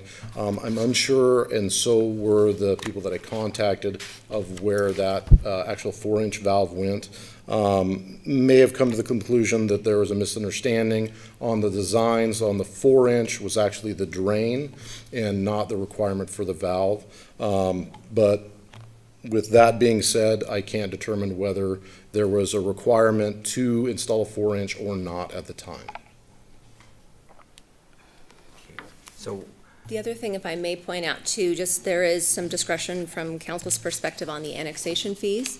So in ordinance, we have it, and in our fee schedule, the adopted fee schedule, that when a property's annexed in, it's based on the acreage and the zoning that is requested. And unless they're bringing in a subdivision at that time, you base the annexation fees on the maximum potential density. If someone comes in with a subdivision at that time, we can tie it to that. So we can say it's going to be 1 residential lot or 15 residential lots. We tie it to that versus the maximum potential. So as noted in the staff report, there is some flexibility with that if that was something council wanted to consider versus the capitalization fees, which staff has concern with waiving capitalization fees because of how they're used and the intention of that, and city pays for our own capitalization fees. But on the staff report, you can see that the fees could range from $4,597 to $25,217. So there is a little bit of leeway there if that was something council wanted to consider. And we don't waive capitalization fees, but we can offer it as part of a settlement. Correct. That's the proper language. That is Kyle does correct. not ever want to waive capitalization fees. Preferably not, but that is up to council in this case. Right. So there's some moving pieces up here. We'll probably have Jenny come up and say a few things, but before we do, are there any questions for Kyle or for Hillary? Christie. Thank you, Mr. Mayor. I do appreciate everything that you've put in writing for us and that you met with the Tate family to try to resolve this. I feel like we're almost to the end here. And I think you can gather that council does want I'm gathering, we want a good nature, or good neighbor, not good nature, good neighbor agreement. So these, in coming to the settlement, you've laid out the cost to the city, but that was not directly to the Tate property, right? You said property in the area. Let's see. So the cost of the water department incurred were investments in an agreement and a settlement for the properties to the north. So yes, it was to those properties, and they're a benefit to the community in the area as well, yes. Okay, but that wasn't specifically money expended on the Tate property. As part of the agreement for the Tate property, yes, I believe that was included in your packet. Okay, thank you. Any other questions for staff? Okay, Jenny, did you want to come up and say a few things?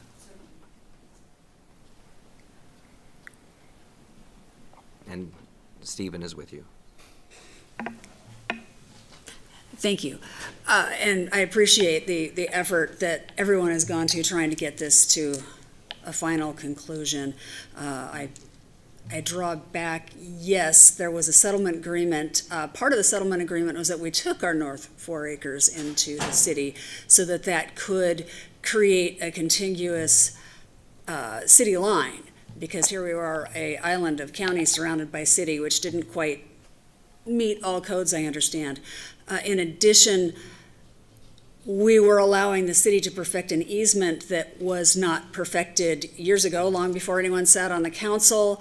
And quite a bit of that money was there to, I guess, service for a fire hydrant that was supposed to be there back in 1982. So did it just benefit the Tate family? No, it was the completion of a project that was approved long before everyone's time that did involve our property.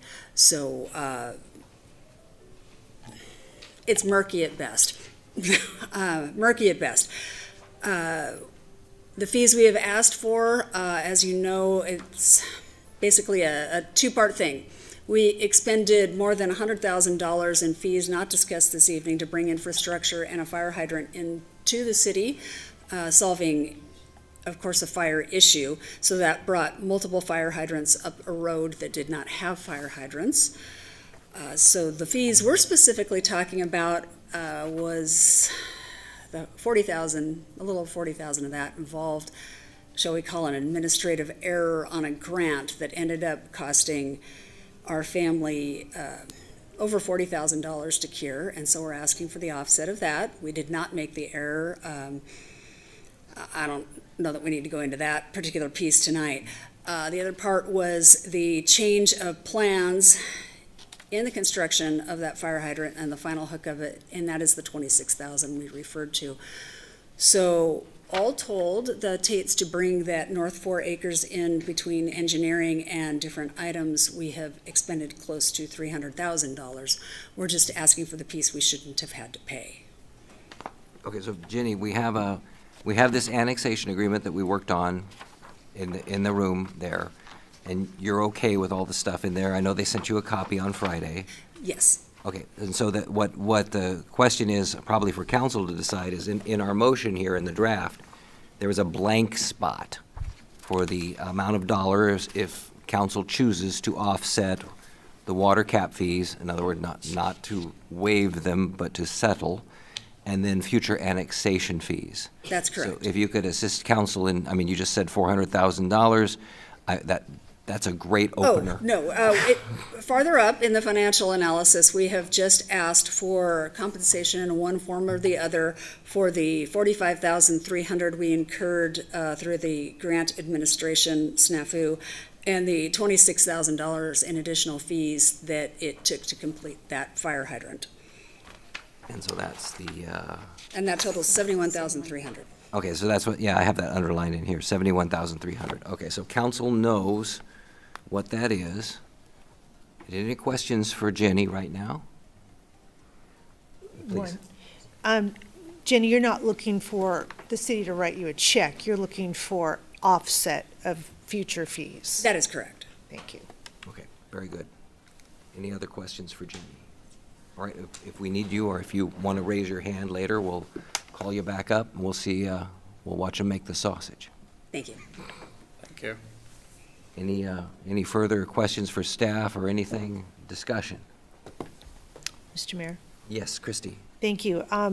It's taken a lot of years to get to where we're at, and I do appreciate how hard staff has worked the last couple of weeks to get us almost to the finish line here. I think the Tate family situation is much different than anyone else up on the Hill, just simply because of the decades of history that we've all listened to and the fact that they had a contract with the city. I do feel they've incurred some expenses that Jenny calls it murky. She's being generous in my mind. There's just been, because of retirements and carryover, things get lost in transition. So I am in favor of some compensation, of waiving some compensation and getting this good neighbor agreement completed tonight. Any other discussion? Kiki? I just have one question on the annexation portion. If the language in here basically says this piece will eventually be annexed and they can't object to that, should that come, and the Tates are in agreement with that, is that clear? Okay. Yep, that's clear. So it's kind of like the good neighbor agreement, but with a delayed trigger on the annexation, so she doesn't have to go through all those expenses and hoops, and hopefully she sells the property and finds someone who's willing to do all that stuff, but she's not required to do it now. Correct. Okay. Okay. Did you have something? Well, I guess my question, Mr. Mayor, if I may. Please, go ahead. Christie, I agree with something, but what does something look like? Well, it's a settlement. May I, Mr. Mayor? Please. It's a settlement, and so in settlements, there's give and take. The full amount they're asking is the 71.3. I think we could look at combining the 34,773 and the 25,217 and waive those.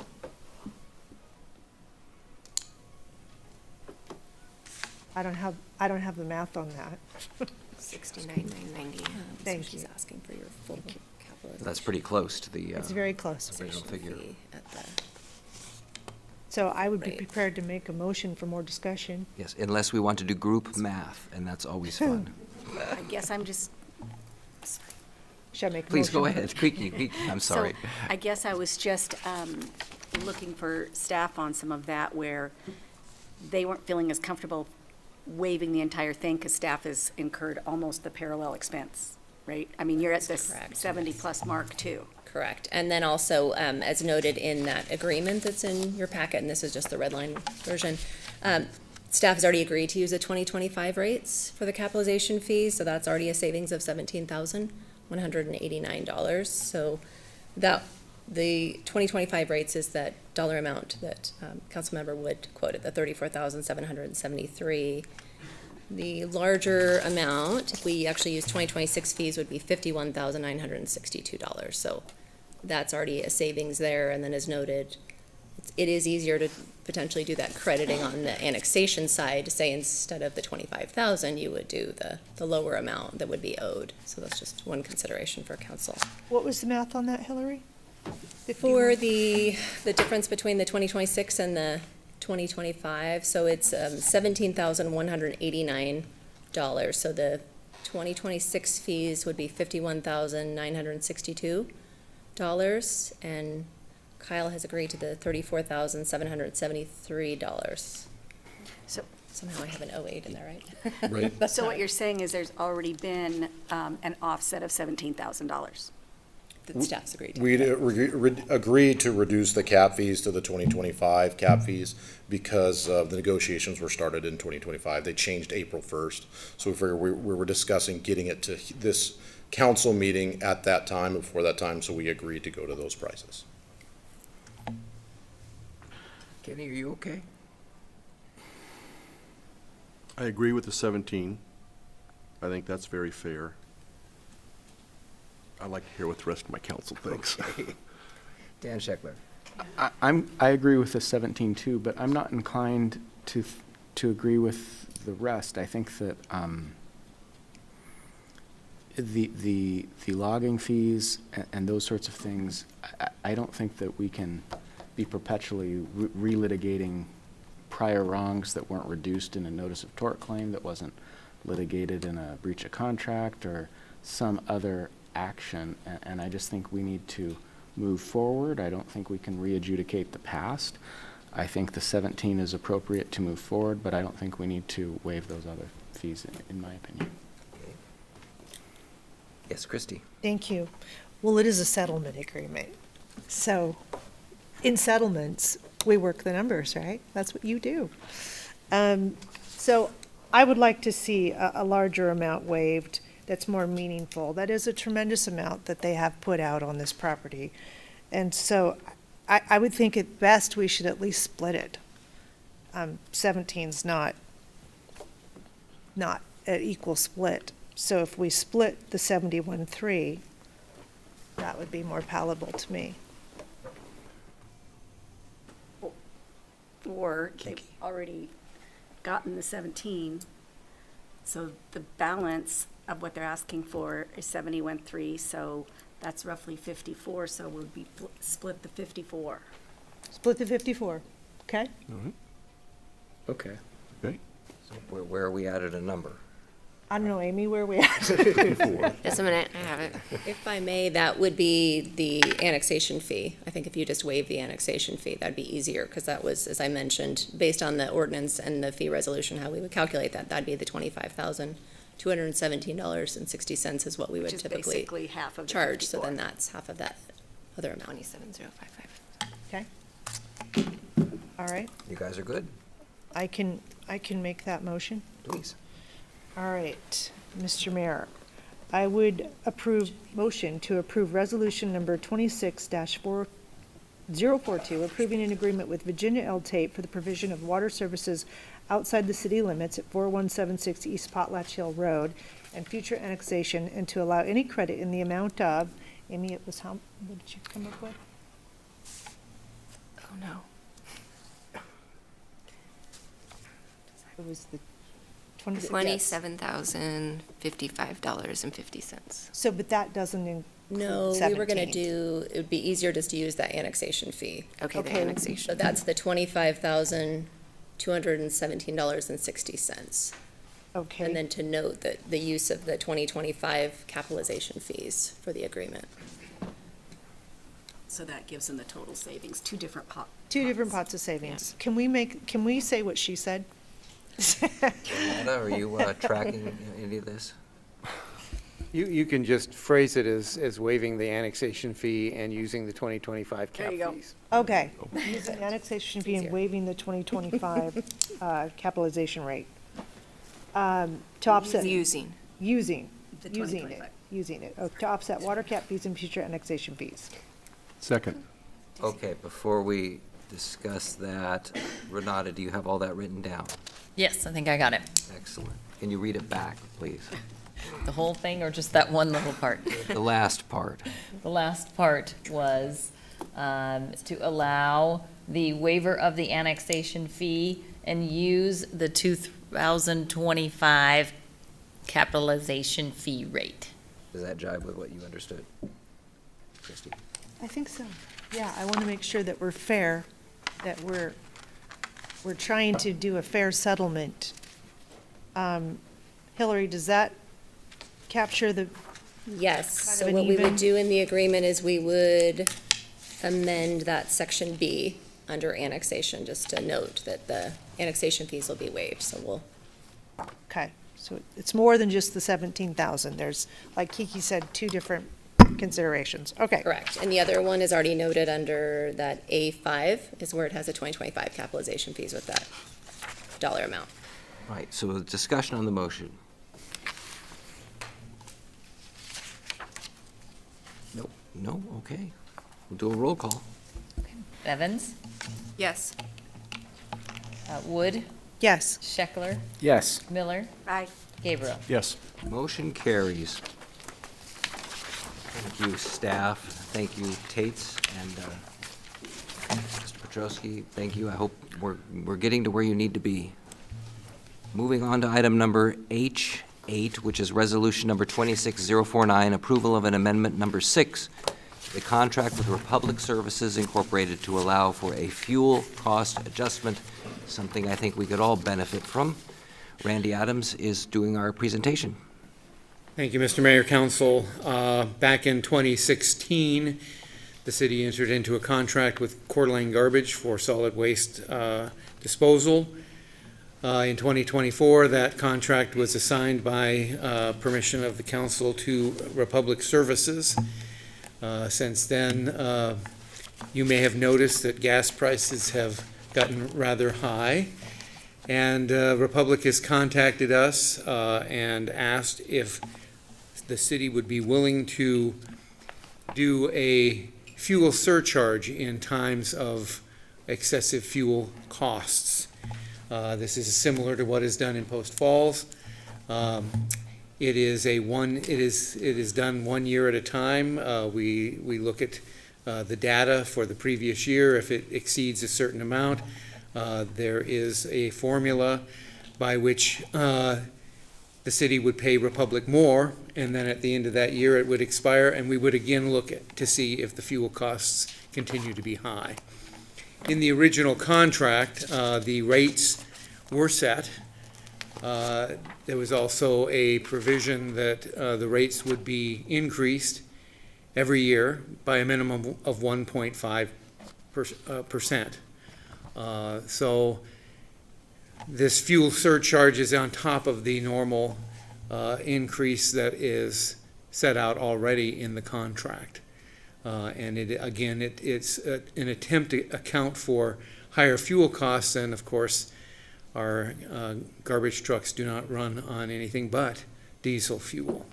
So Mr. Davis with Republic is here to answer any questions. I can answer any questions if you'd like. The amendment is in the packet, and I stand for questions. Any questions for Randy or Mr. Davis? Mr. Scheckler? I didn't see how much this will cost us as far as like a prediction of what this is going to impact the budget. I didn't do a prediction. I don't know that the finance department did a prediction. The amendment says that if the average diesel fuel cost in the preceding year exceeded $3.25 per gallon, there would be an increase in the cost the charges that we would pay to Republic of 1% for each quarter over that basis. So I think we are in a position where we're over $5 a gallon and have been for a while. I think the average, though, over the last year has been $4 and something. So we're looking at probably a 4% increase in what we charge, 4 to 6% for this last year. So would that come back to council for a fee increase to the customers once we figure out how much that is? Yes, this does not include the fee increase to customers. The fee increases come through municipal services on an annual basis. I think the finance director indicated that the garbage fund was in good shape, and so it would be up to council to determine whether and how much should be passed on to the customer, if any.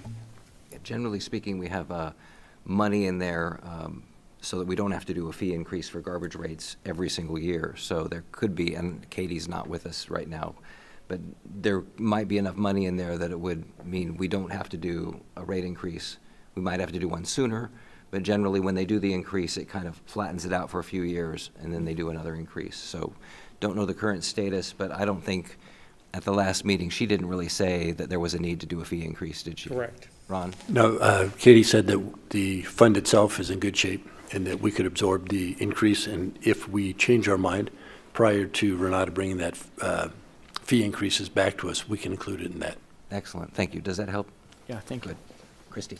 Well, I kind of had a question along the same lines as Mr. Scheckler, because it's difficult to prove something without knowing the impact. We don't have any of the financial data. I think the fees come this summer, though, don't they, from Renata's group? Renata, when are you going to surprise us with the fee increases? I was hoping to do that at the beginning of July, but I am working with the building department, so they're kind of the big domino I'm waiting for in order to bring that forward. Thank you. In the staff report, I indicate, and this was just my assessment, my looking at the data, because Google is never wrong. The average diesel fuel cost between July 1, 2025 and May of 2026 appeared to have been $4.03 per gallon, with the lowest price being $3.19, the highest price being $5.41, which would mean that the fuel cost adjustment for the contract year 2026 to 2027 would be 3% of what we are paying, what we are currently paying Republic. You good? Well, yeah, I mean, And I don't know what that number, Right. that raw number is. I think what we can rely on is that it's a very short window before we come back in July, and if we have to adjust it, we will. Any other questions from council for Randy? Kiki? I agree with what Christy said. I would like to take a deeper dive into what all these numbers are and also refresh our memories on what we're paying for the single stream recycling, because I think we pay an additional amount on all of that. So I'd like to look at this whole rate structure there. The other thing I am a little unclear on here is if this is approved, then the increase goes into effect and stays in effect for a full year, even if the fuel prices drop 3 months after it's in effect? That is the way it's written. And that isn't something we can change? Or, I mean, it feels like that could be 9 months worth of a surcharge. That it's a pretty volatile world out there right now, and It things is. go up pretty fast, but they could come down pretty fast. And they so- could go up again, And they so could we go up would again, end up yeah. paying more in 3 months too. So it's not an exact science. Okay. It's predicting the future. Scary. Mr. Mayor, I think the real information here is, though, that it is costing the company much more in fuel. We can appreciate that. So I guess for me personally, I'm comfortable moving forward because we're coming back in July to look at those increases if necessary. Any other questions? Okay, council action? Well, let me find it. Mr. Mayor, I'd make a motion to approve resolution number 26-049, approval of amendment number 6 to the contract with Republic Services Incorporated to allow for a fuel cost adjustment. Second. Second, and I don't know what Amendment 6 is. That wasn't in there. Is this an Amendment 6, Randy? It is amendment number 6. It is 6, The okay. contract. It's not on mine, but that's good. Any discussion on the motion? Roll call, please. Evans? Yes. Miller? Aye. Gabriel? Yes. Scheckler? Yes. Wood? Yes. Motion carries. We're on to I, public hearing. We have one public hearing. It's a legislative hearing. It is our first summer vacation. There's a sign-up sheet in the back if you want to testify. The Vacation is legislative hearing number V 2602, vacation of a portion of an alley right-of-way, the 6-foot strip adjoining the east boundary line of tax number 25369, a portion of south one half of Lot 2, Block A, and Lot 3, Block A, Sanders addition to Coeur d'Alene, to Joseph E. Morris and Lynn J. Morris and Matt and Mary Wigand. Staff report by Dennis Grant, Streets and Engineering Project Manager. And take it away, Dennis. Well, thank you, and good evening, Mayor and Council. The applicants, Joe and Lynn Morris and Matt and Mary Wiegand, are requesting the vacation of alley right-of-way that adjoins the east boundary line of their property on 11th Street. I do have a diagram on the screen there that shows the area in the alley, where, above it where it says vacated alley, this area right here. That tax number is this little square that's a part of the Morris property. And then this strip of land, it's also 6 feet, is part of the Wiegand property. The requested right-of-way was originally dedicated to the City of Coeur d'Alene in the Sanders Addition plat in 1890. The vacation of the requested right-of-way would not have any financial impact on the city and would add approximately 485 square feet to the county tax roll. Although a minor amount, it would be a benefit to the municipality as tax revenue and to the landowner whose lot adjoins the strip of usable property. The purpose of this request is to vacate a 6-foot strip of land to improve property usability. The property to the north, which is this piece right here, the Morris property, was vacated by council in 2018. I met with the wastewater department. They were contacted regarding access to the sewer main in the alley, and they gave their approval for this vacation request. All franchise utility easements will remain in place, and the development review team was informed about this vacation. I sent out 59 certified letters, mailings, and did not receive any comments back, yes, neutral, or no. The recommendation is City Council should approve the vacation action per Idaho Code Section 50-1306 and to vacate the property to the applicants Joe and Lynn Morris and Matt and Mary Wiegand. Thank you.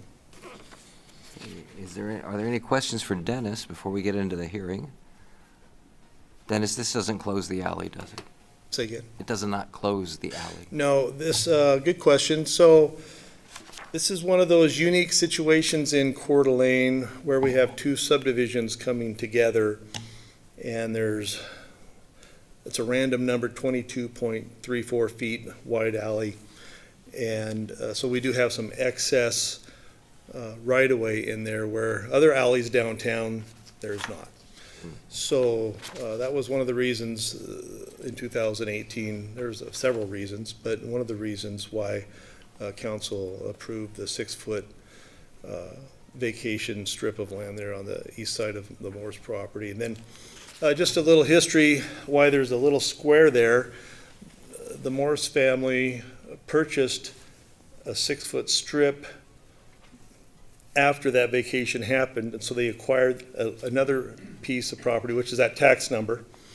And then the Wiegand family purchased the house, the property to the south, minus that piece. And so that's why there's two families involved, and the little square, which is a 6-foot piece, and then of course the strip that's similar to the Morris vacation that happened back in 2018. Interesting. Kiki. So that was my question. So is the little square being vacated or yeah, not? Which will attach to the Morris property. It's like the remainder piece after they purchased from the previous neighbor, not the Wiegand family. The previous owner sold them That's The 6 foot? strip, west-east strip of land, yeah. Okay, so that's their property, and the Yep. square goes with the That's correct. vacation, that property to the north, okay. Yeah. Mr. Mayor. Yes. So we're talking about a piece of property about the height of Mr. Jacobson. Well, he's like 7'2", but Oh. basketball player. Okay. Yeah, exactly. Very, I mean, you're, not that you're not, you're tall, you are, but overall, in the scheme of things, it's a really tiny piece of property. It is. It's only, 485 square feet. It's very tiny. That's true. Okay. Any other questions? If I could have the sign-up sheet? There is no sign-up sheet. No one signed up, is what you're saying. No one has signed up. But I will still open the hearing in case anyone out there did not sign up and would like to testify. Seeing no one, I will close the public hearing and look for council action. Mr. Mayor? Yes. I make a motion to dispense with the rule and read Council Bill number 261010 once by title only. Second. Motion and a second. Any discussion on this motion? Roll call. Miller, Aye. Gabriel, Yes. Wood, Yes. Evans, Yes. Scheckler. Yes. Motion carried. Clerk will read the title.